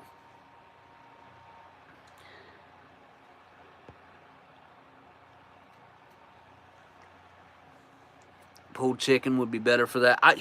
I think they could have made those, well, because they're breading it anyway, and then somehow I guess they bake it in that taco shape. They definitely could have done a whole lot better with the actual chicken content of those chicken taco shell things that they done. But even though they didn't, they were still all right. They're better than some other stuff from Taco Bell. My son did manage the one across, well, the local one to me here for a minute, and the food there's good. We have one of the best. Well, actually, I'll tell you this. I've eaten at Taco Bell in many different states and many different locations. The Taco Bell that we have here is by far, not a little bit, by far the best one I've ever ate at. And that same thing goes for the McDonald's here. The McDonald's food here tastes different. I don't know what it is. It used to be the #1 McDonald's in Ohio. Like, I don't know if it was not, it wasn't just sales. It was like the atmosphere and everything. But the McDonald's food that from that McDonald's tastes different from any other McDonald's I've ever had. And I lived in Times Square, next to probably one of the most busy McDonald's in New York, maybe in the city. I don't know. Like, it's a 2-story McDonald's with an elevator in it. Like, and I'm here to tell you, that McDonald's had the worst McDonald's food that I've ever had. I'd be desperate sometimes, and I'd be hungry where I hadn't eaten all day. I'd walk over there and grab a couple cheeseburgers and a fry, and it just wasn't no good. Wait, what?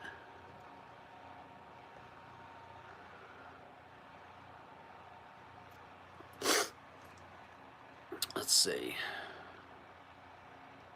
Did I go to live chat? I think so. But if you're ever in Times Square, avoid that McDonald's. Unless you just want to go in and see a great big large McDonald's with an upstairs and downstairs to it. The food was awful. Same goes with the Planet Hollywood that's right there in Times Square. Absolutely, that's probably the second worst place I ate there. The worst place I ate there was a McDonald's. You would think where they serve all that food, and it's so like traffic is so much that the food would be decent, but it's not.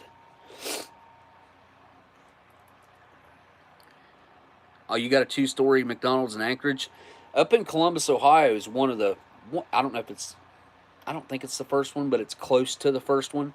It's got like the arch things on the front of the store or on the side of it, something like that. I can't remember exactly what it looks like, but I've seen it multiple times. I've been up there and drove by it. I don't think I've ever ate at it though, but it don't look like a McDonald's. It looks like an old diner.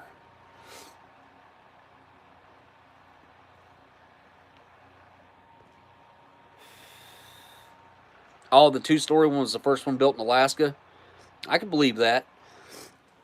I was thinking about having that reindeer tonight, and I was like, man, I don't know, man. I got all that pulled pork in there. I don't think I should eat this tonight. So we'll see how that MRE turns out. If it doesn't turn out good next week, I'll talk to LC and make sure that that's okay next week. But we'll see.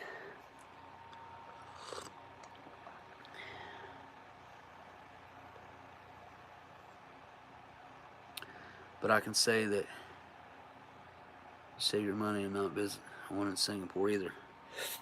Oh, really? Was it? I saw someone make a video. I can't remember where it was at. It was somewhere. It was either Singapore or it was something started with an S. That's why I'm thinking it was Singapore. But they had spaghetti at a McDonald's, and they were like showing the different foods that you could get over there versus over here, and they were not impressed. But it sounds like Fernbark has been to the one in Times Square and says it. I wasn't. I mean, it wasn't like super bad or anything, but as far as a McDonald's goes, it should have been way better, especially being the one right in Times Square. That how many foreigners are going to get their maybe one and only impression of McDonald's from that particular McDonald's? You know what I mean? Like, they should make that McDonald's have the best food that they possibly can, and that is certainly not what they're doing. There's no way. If you guys are ever in my area, I highly suggest you guys try the fast food restaurants here. The McDonald's that over there, I've told you guys this before, but they were still serving pizza up to a couple years ago, a few years ago. They had pizza for many, many years at that McDonald's. They had an ice cream shop in there that you could go in and get scooped ice cream. And then there was also a train that ran around the roof on the inside. And I used to love going in there and watching that thing as a kid. And then they redone the McDonald's there probably 3 or 4 years ago, where it's got those stupid digital tables that light up, and like when you set your food on it, that square lights up and different colors. I don't know. They ruined the charm that store had.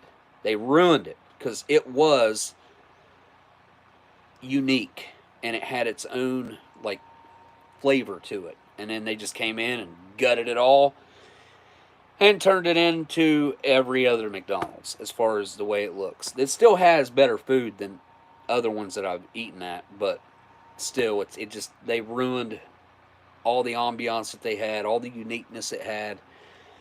It sucks, man.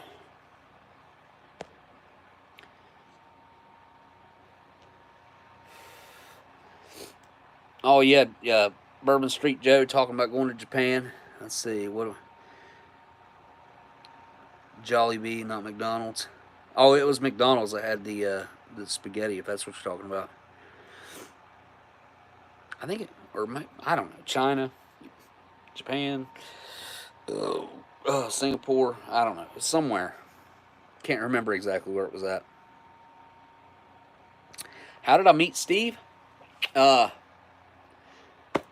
first MRE meetup we met up. Who else did I meet? Bob,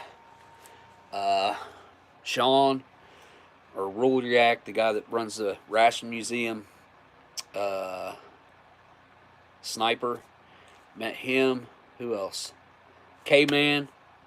Ollie, K-Man created MREinfo.com. Ollie is moderator on MREinfo.com from Germany, and he is a great moderator for that website, but he's just a great all-around guy. He goes by Housel on MRE Info, and on YouTube, you can look him up on YouTube, Housel, Housil, I believe is how he spells it. Who else did I meet?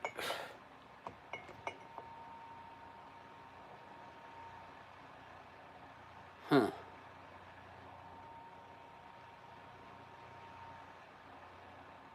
I can't remember. But yeah, I hung out with everybody for a couple days. And I was just telling my uncle yesterday that, like, there's very few times in your life, if you're lucky, maybe it never happens, but a lot of times you can, and a lot of people do have an interaction or a decision that they made that affects, not G. Schultz. Me and G. Schultz met up a couple times in New York, though. I think we met up twice. Definitely once. I think we might have met up twice, though. I can't remember. But anyway, Gundog was supposed to be there, but he had some family problems, and I ended up taking Gundog's spot. Actually, is what ended up happening. But you can sometimes, if you're lucky, like I was saying, you can boil down a change in your life to one decision or one interaction that you had, right? Leading up to that, I was very sick. I was due to have surgery the day after I came home. And not a little surgery, a major surgery. Like I said, I was in bad shape, real bad shape at that point. I was on a walker and a wheelchair. I was extremely sick. I had lost, like, at that point right then and there, I had lost like 65 pounds. Had a horrible staph infection throughout my whole body. And 2 days after that, I was to have a surgery, and then they were putting me on IV, well, not IV, but a PICC line, and with antibiotics pumping right into my heart, basically trying to save my life. But I could have easily just said, nah, you know what? I don't feel up to it. I'm sick. I'm not going to go. And I had resistance here as well. Like, don't go. And I was like, you know what? I'm going. I haven't done anything for myself at that point in, like, a year or something like that. It'd been a while. And I was like, I'm going to go. I'm going to go and enjoy myself as much as I can for a couple days. Had planned on sleeping in my van at that point. That's what the plan was. And my mom found out what I was doing, and she rented me a room for one night. So I ended up having a hotel room for one night. So I actually got some sleep. But had I not done that, a lot of things would have been different. I don't think, me and Steve wouldn't ended up being best friends like we were for years. I don't know if he would speak the same. I would hope that he would. But we were definitely really close friends for years. And we kind of fed off each other for throughout that time. And had I not went and done what I'd done, my life would have been completely different. Completely different. I probably would have not dedicated myself as much as I did to the YouTube channel, to getting to know everybody the way I did. And it definitely changed my entire life, honestly. Like, I probably wouldn't have gotten out of my slump as well as I did, because I was, like I said, I was in bad shape, and I was certainly in a slump at that point, because my health was gone. My health was ruined. and my body was broken. Really broken. And I could tell even at that time that years were being shaved off of my life. And I was ready to give up. I was close a couple times to just being like, I don't even care what happens anymore. Like it's all been so bad that I just don't even care anymore. But for some reason, I decided to, and I was kind of going against my instincts. My instincts told me to stay here, that driving all this way wasn't going to be good for me, because I had to leave the day before, because it was going to take me so long to get there, because I could only drive like an hour, and then I had to get out of the vehicle because I was in such bad shape. I could not sit in one spot, because not only my leg, but that was affecting my back really bad, because I was on a walker and sideways and having a lot of back problems. So I had to stop about every hour at a gas station or a rest stop or whatever. So that trip, I want to say it took me 16 hours to get there. It did get back faster, partly thanks to this. I think I got home in like 9.5 or 10 hours, something like that. But I stopped a lot on the way home, but I made them quick. I was only stopped and out of the vehicle for maybe 15 minutes, and I pushed through a lot of pain. I was in a lot of pain at that point, a lot, and I wasn't taking any pain medication or anything like that, because, well, I didn't want to. Doctors were certainly encouraging me to, but I refused it. So, but I mean,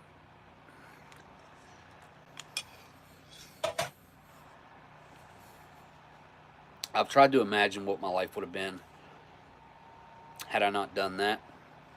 Had I not went against my common sense and my instincts, because even common sense told me to stay home,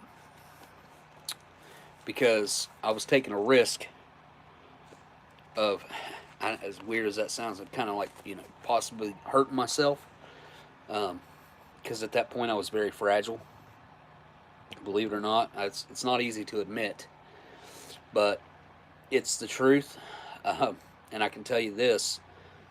Let's see, it was probably about 6 months to a year after that. I think I was off the pick line at this point. So probably about 6 months after that, 8 months after that, would have been 2017.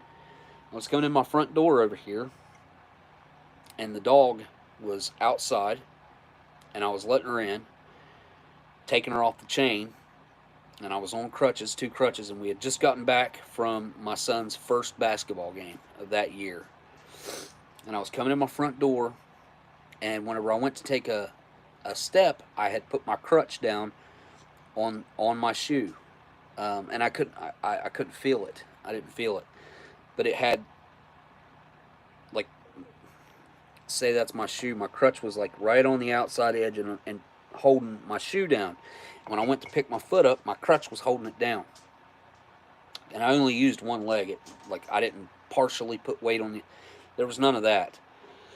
So when I went to move, it tripped me, and I started falling forward. And I've got a little bench over there.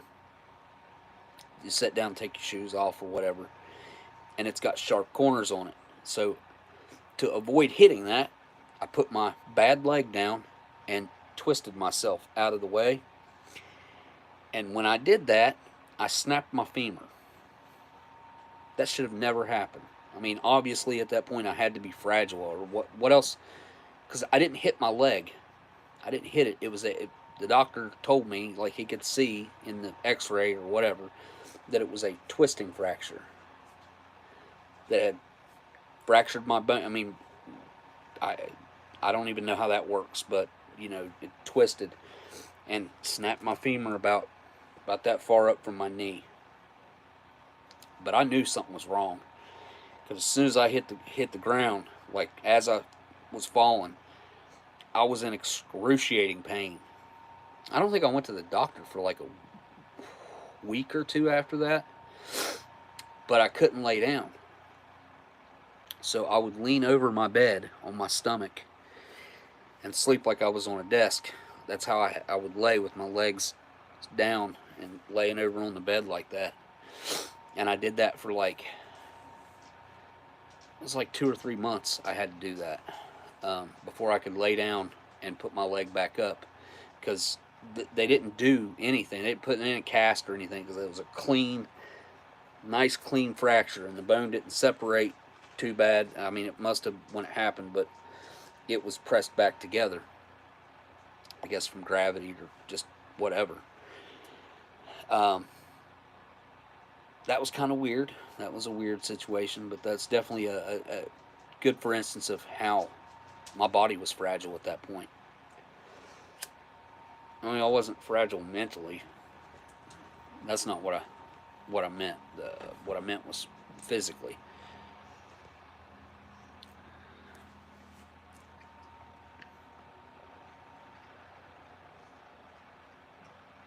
Oh, you got a port? So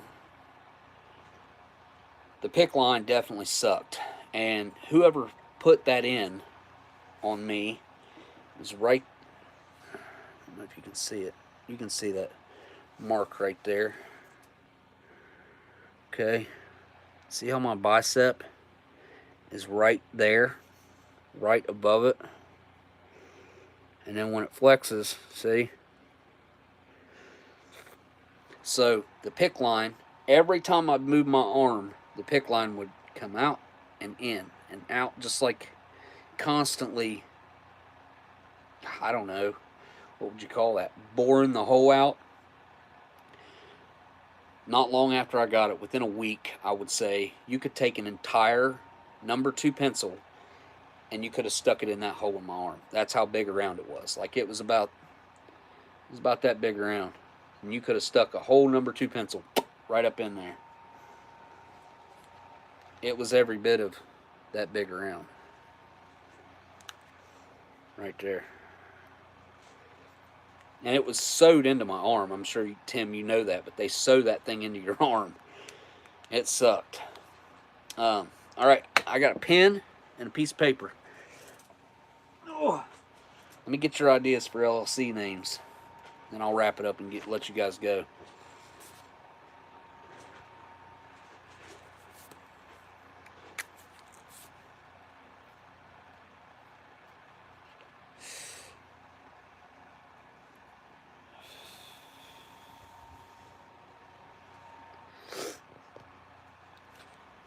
I mean, outside of the obvious, which is Oldsmokey LLC, which, you know,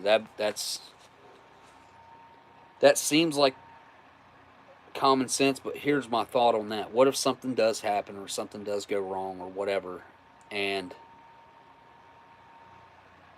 then my name is tied to my business that didn't do well or whatever? You know what I mean?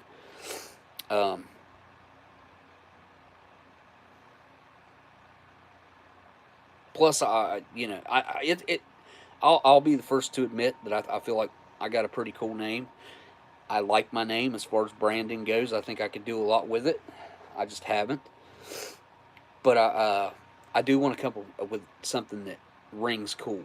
You know, like that rolls off the tongue. That, again, trustworthiness, integrity.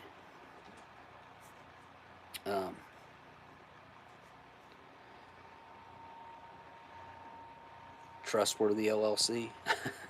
I don't know. That's all right. I'll figure it out. I'm going to brainstorm here in a minute. I've been doing that anyways. Anytime something prestige worldwide, that's a great name. I'm going to write that down because I'll probably forget if not.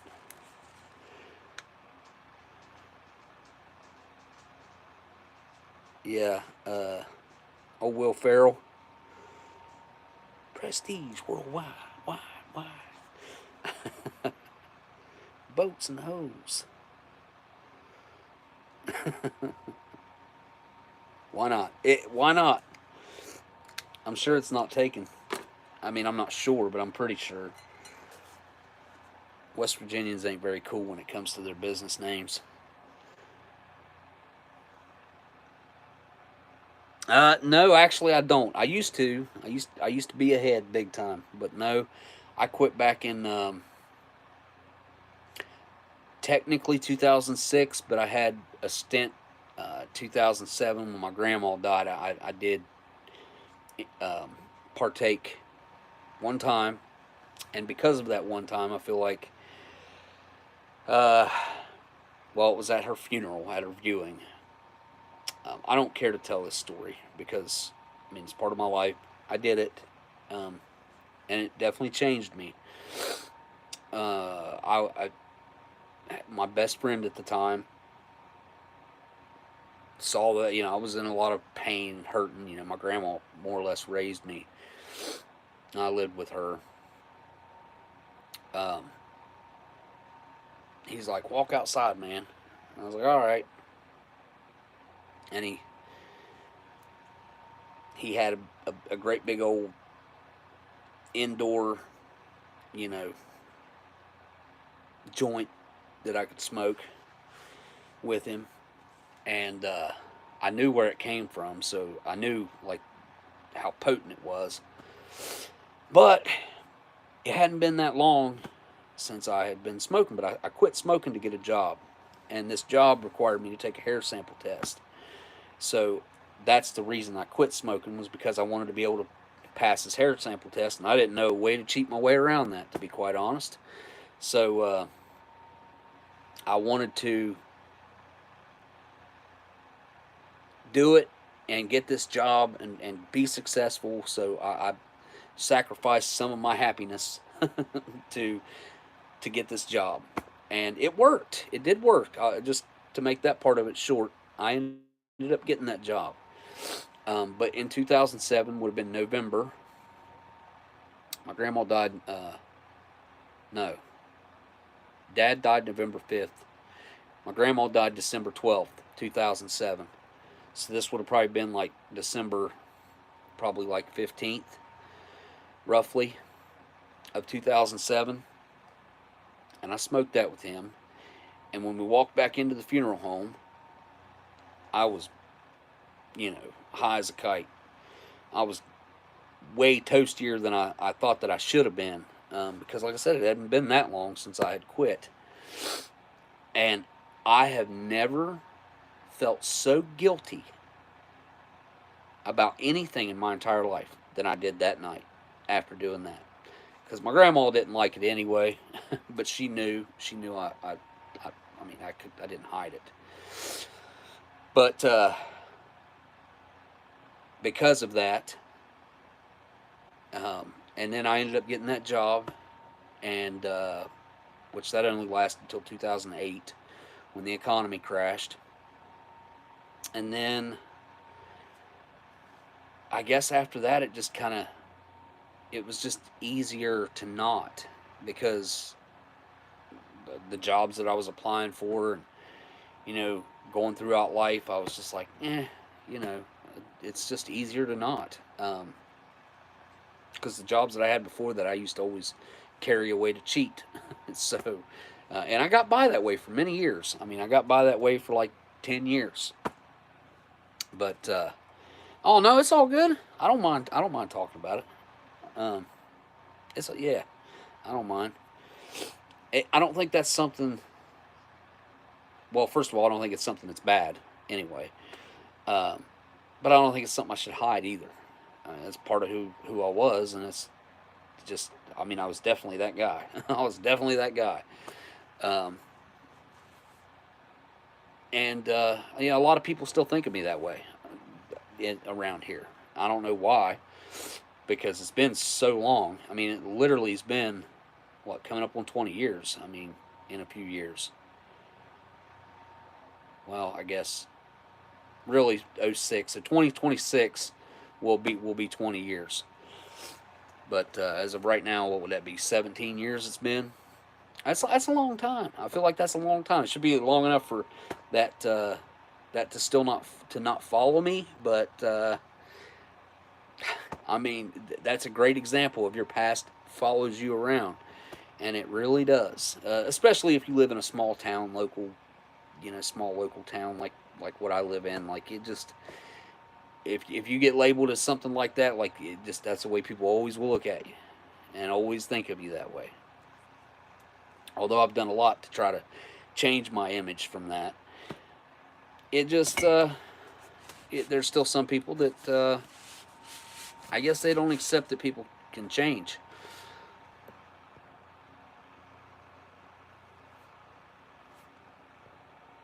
"19 years at Interstate. They did random testing, stopped because of that." Yeah, I mean, if it wouldn't have been for that job, I probably never would have. I probably never would have quit. I mean, I can tell you, I said out loud many times before that I would never quit. Made me too happy. It was part of who I was. It was part of my identity, but it was also a big part of routine. It made me happy. There was a lot to it, and if this was 10 years ago, I wouldn't talk to you guys openly about this. I would say, if the internet was like it is now, but 10 years ago, it's way more accepted now than it ever has been, and I think that's a good thing. Now, I will say that I do think that it is. Hey, no problem, Cam. Thanks, man. Uh, this is a personal opinion. When it comes to that, I do think that it does, for a lot of people, not all, but for a lot of people, it does lead to other things. I don't know if that's just because of the crowd that it attracts, or I think there's a lot of factors. I think there's a lot of factors that cause that. I don't think it's exactly just that. I think there's a lot of extenuating factors that help that be the case. I think, but nowadays, like I said, it's seems like it's different. Although I'm not really in that to know fully what I'm talking about. I can only talk about it from an outsider's perspective, but it does seem, well, obviously, with it being legalized in, what is it, 17 states now, it's decriminalized, because obviously the federal law still says that it's legal, but there's 17 states that I do believe that it is. I think that's what I heard, that it was 17 that it's legal for casual, like, what's that called? Casual use, I guess. You don't have to, like West Virginia here, it is not. It is not decriminalized at all. I can remember, like back in, let's see, what year would this have been? It's been like 2002, 2003. I was working up in Pennsylvania, and had one of, there was usually four of us that traveled together. There was like a couple of us that would swap out, but in this particular time, one of the guys that was with me, it was him and another guy that was in a room, and then me and another guy that was in a room. Or actually, it was me and Carla, me and my best friend at the time, that were in a room. Recreational. There it is. There it is. Not casual. Recreational, yes. But anyways, we went to work that day. I was working as an electrician back then. I was a traveling electrician, working like light industrial, commercial, like big warehouses. Anyway, we went to work that day, and he had been like breaking weed up at the table, and he threw like seeds and stems in the ashtray. The maid came in, and I don't know if he had like had him sitting next to the ashtray on the table. I don't know. I didn't see it, but he got arrested for those seeds, just the seeds that were on the table up in Pennsylvania. And it was like a pretty major charge, if I remember right. We got him out of jail up there a couple of times. One time he left at lunch and ate acid. Went in and stole some boots and stole some clippers, had his hair bleached blonde, and after he got his hair bleached blonde, he got up and was stealing their scissors, he stole their clippers, then walked out of there and walked over into the shoe store, took his boots off, put a brand new pair of boots on, and they arrested him with them brand new pair of boots on. When they let him out of jail, they gave him them brand new boots to put back on. So that was a crazy story. That was a crazy couple of days there. I mean, I think it took us 3 days to get him out. Then he had to go back for court, which I didn't have anything to do with that, but I did have to get him out. So that meant I had to put my name on the line to get him out. He had money, so we put his money up, but somebody's got to sign to get him out. And when we signed to get him out, like, they'd come after us if he didn't go back for his trial. So that was the first time I ever done something like that. And, well, I think Carlet signed for him, if I'm not mistaken. But still, takes a good friend to put their freedom on the line for you like that.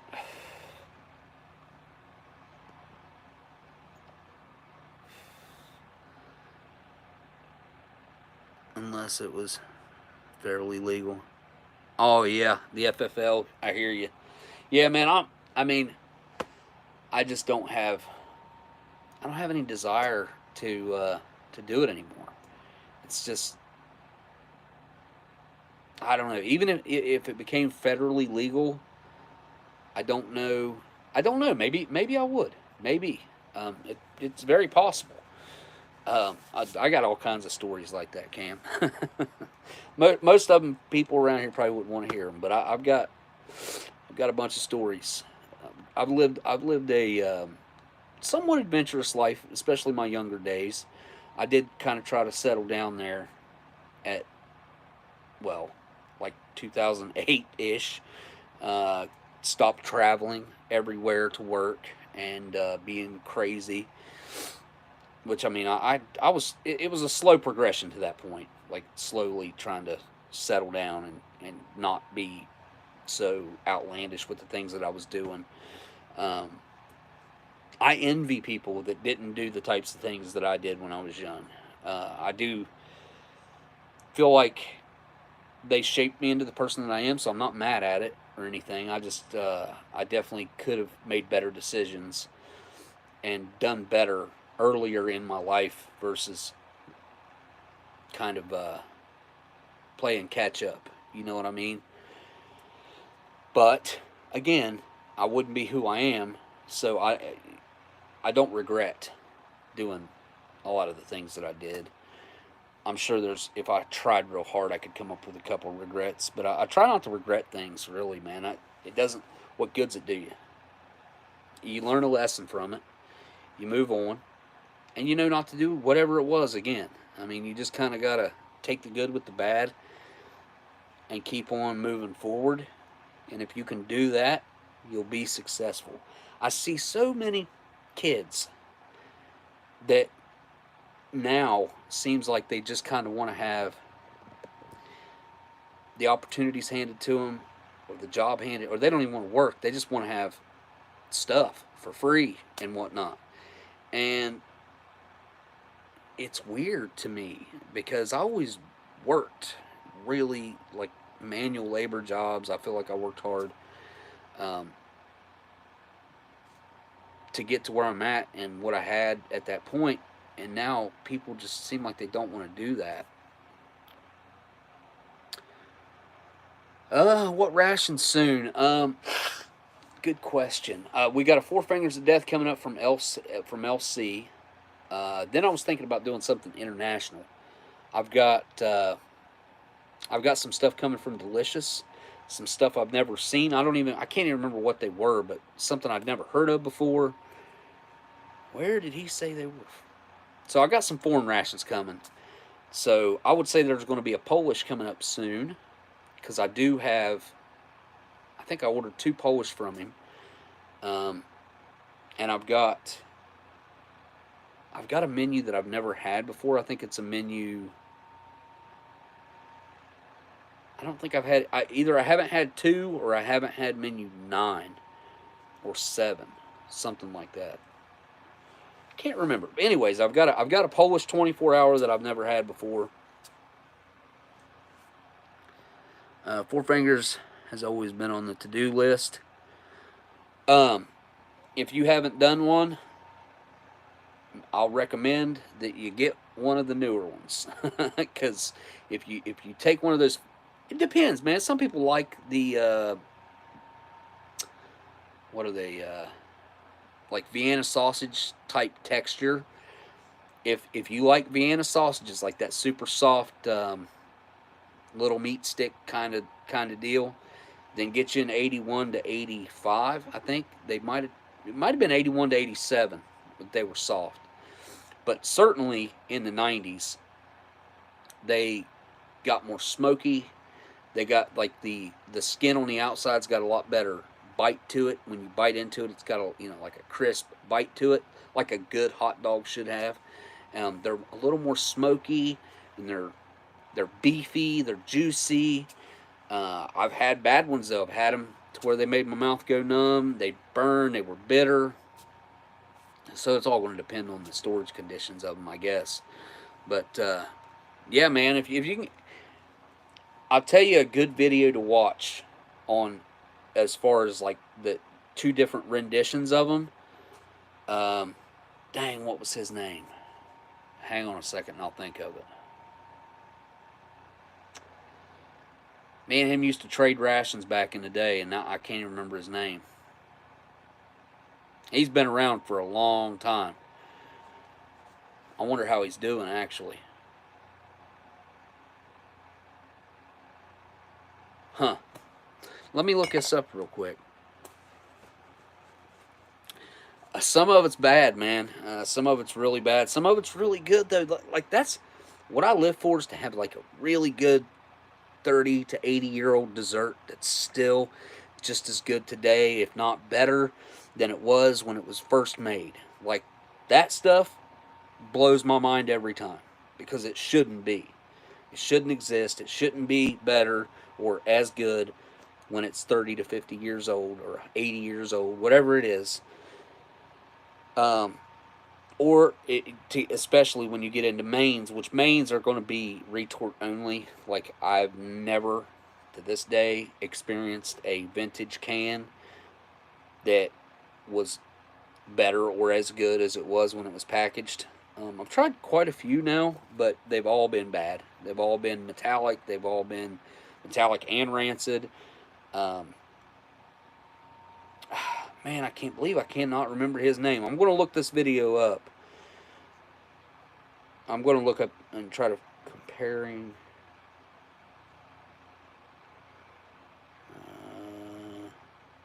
MRE. Let's do spaghetti.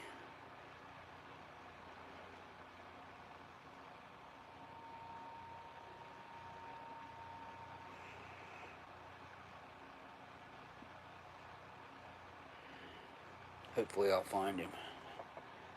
Man, his videos are old. I haven't seen one of his videos in probably like 4 years, 5 years. Let's see. He's done a bunch of comparing. Oh, Steve ate all 4 different ones. This guy did all kinds of comparisons of different years. Like, he would take a ham slice from 1982 and compare it to a ham slice from 1999. He did a lot of compare spaghetti from the 80s or 90s to a brand new spaghetti. Chili Mac to old Chili Mac. Like, he did a lot of that, and I gotta say, his videos were like, I think he did a good job with them, especially being the one that was breaking out 2 to sometimes it'd be 3 different rations, 4 different rations. I seen him open 4 at one time. Man, I figured he'd pop up sooner than this.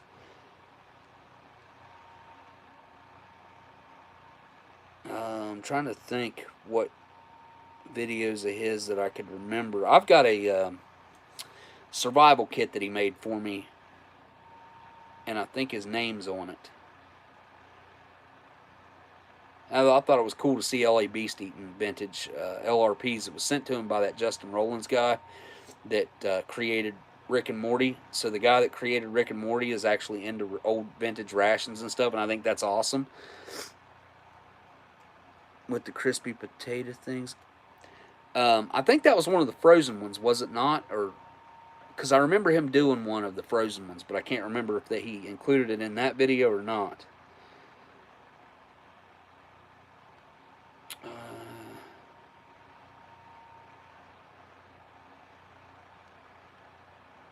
Alright, let me do this.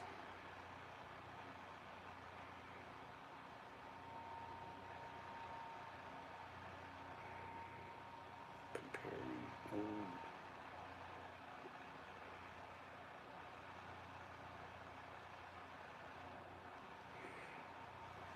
Let's see if I can find him this way.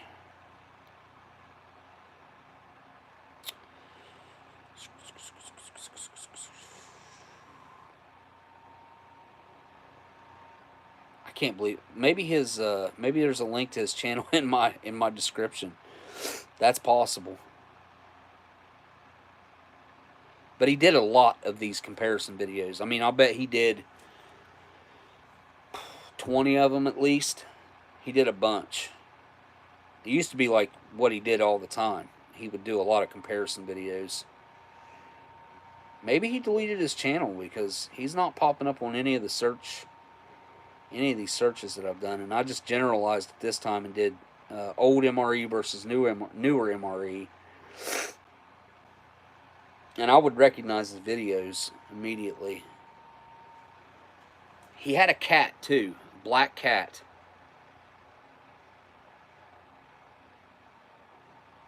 Does anybody in the chat remember who I'm talking about?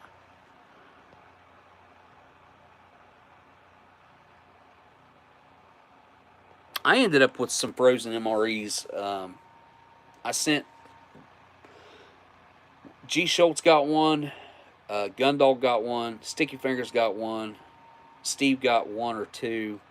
I done a couple of them, and I still have one left. I still have one of those frozen MREs left, and then I also have some 80s MREs that I got from the same guy that I don't know what kind of shape they're in. It's driving me crazy not remembering his name is why I'm following through, still looking. He was a bigger guy. He was a veteran. And sometimes he would have a buddy come over and help him film. And I know, I like the Markiplier ration videos as well. I like Markiplier.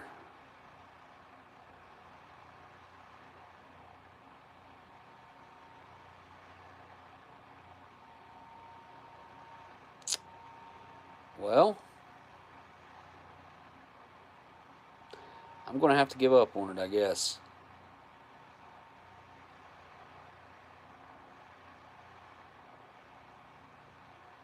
But it's going to drive me crazy till I find him. I want to say his name was something military, like General something or Captain something.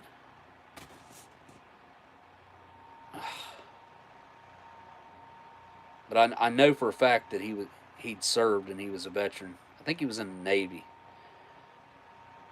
Yeah, maybe he was Marines.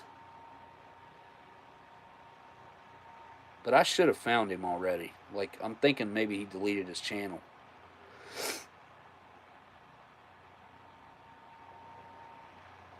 I'm way down in the search results now.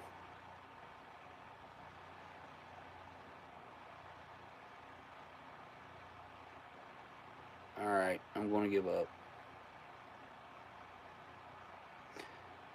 Anyway, if anybody finds him, comment or leave a link as a comment on this thing. I think he had glasses. Definitely black cat in some of his videos. A lot. He usually would give the cat some food. Oh. Yeah, I give up. They call themselves the boys. I haven't seen that yet. Yeah, I need to dig that MRE out. I've only got one that was frozen for like 15, 20 years. I don't know where it's at. I know I got a post-it note on it though, and taped on it, and it's labeled. But I do not remember where it's at. And I've got a case of 1993 MREs that I think they definitely spent a good bit of time in cold storage, if not frozen, because I had 2 cases from the same person that came from the same storage facility with the military sticker on them that said they were in cold storage up until 1999. So the military held on to these cases for 6 years, which is odd, I think, for them to keep them that long, especially in cold storage. But they must have been, like, forgotten about or something, I'm assuming. But that case, the other case that I got off of that same person, I have eaten every single one of the MREs that came out of that other case, but there was only 11 in it when I got it. So I got 2 cases, one completely sealed, the other one was open, missing 1 ration, and I think it was missing corned beef hash. But that's usually the one that's missing. Every single one of the MREs that was in there that I opened myself, I ate, which was probably like 7 out of 10 of them, I'd say. And I gave a few away or traded them off. But they were in really good shape. The ones that Steve got, he got off this guy that was... Man, I can't remember his name now either. But I knew him. I knew the guy he got them off of. And that guy had a crazy collection of rations that he kept in a freezer. He had vintage LRPs, and I mean vintage LRPs, that he got from being in when he was in the service, and he put them in a freezer. Like, he had enough foresight to do this. Same thing with the MREs that Steve got, and G. Schultz got some of those, I think. I think Gundog got a couple. Gundog got a huge box from Jerry. His name was Jerry. I remember now. Gundog got a huge box of stuff from Jerry. Gundog was the first one to get any of that stuff from Jerry. And if you go back on Gundog's channel, way, way back, you'll see him do an unboxing video from Jerry. And it was pretty amazing. He sent him some awesome stuff. I think he was just done with it, all that stuff that he had collected and kept. And he's seen an outlet here on YouTube of guys that were interested in doing it and eating it. So he took it all out of his freezer and gave it all away. It was Jerry, though. I remember. Jerry's not the one that did the comparison videos. Jerry did do a couple videos. He did used to have a YouTube channel, but I think it got deleted or something. He only had a few videos that he done, but he was one heck of a collector of rations, and he had one heck of a collection. But yeah, he got rid of all of it, because I talked to him not long after he sent Steve the last bit of stuff he had, and I talked to him not long after that, and he didn't have anything left, nothing. So it's hard to find decent vintage rations, stuff, especially stuff that's edible. It's becoming harder and harder, but every time one of us opens something up that's old and eats it, that's one less thing that's vintage that you can find to eat later on. There's still something that I would like to do. I should have done it a few years ago, but I would like to take a few MREs out in my yard. I'd like to dig at least a 3-foot hole, 3 foot deep, at least 3 foot deep, maybe a little deeper. I'd like to go 4 or 5 feet, and I would like to bury 2 or 3 MREs out in my yard, and then I'd like to dig them up 2 or 3 years later and see how they come back. Hey, G. Schultz is here. Hey, man, I was just we was just talking about those frozen MREs that Steve had back in the day. And they came from a guy named Jerry, didn't they? It's been so long. Because I talked to that guy not long after Steve got that box off of him. And he sent a box to Gundog too, which I know I can go back and check Gundog's channel and see that box that he sent. But you ended up with a couple of those frozen MREs, if I remember right.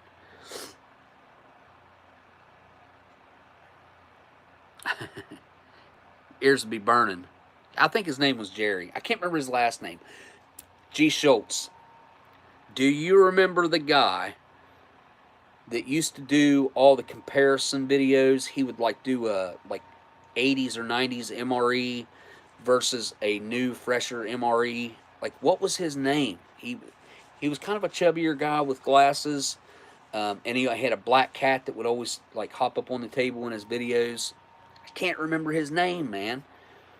And I just searched through YouTube twice on 2 different search bars, and I could not find him. Maybe I thought maybe you might remember who he was. I can't remember his name. And I've done multiple trades with him. He made me a survival kit. I still have it. It was in like one of those little chem kits. Yeah, I can't think of it, man. It's gonna drive me crazy till I figure it out. So I will find him. If his videos are still on YouTube, I will find him after this. But yeah, I'm getting ready to sign off, man. It's good talking to you guys tonight. Plan on seeing y'all next Saturday unless something comes up. There is a lot going on right now in my life. Yeah, man, I think the comparison videos are really good. I think that's a great way to turn a boring MRE review into something that's not boring at all. Something that's got some excitement to it. Like, let's compare the difference of the military's food. Same menu, spaghetti to spaghetti, chili mac to chili mac, beef stew to beef stew, tuna to tuna maybe. What else? Anyway, I think that's good stuff. Okay, Caitlin, I apologize for screwing up your night tonight. I thought about it late last night. I was like, doesn't she live stream on Sundays? I apologize for that. But I will hit you up next time for sure. Absolutely.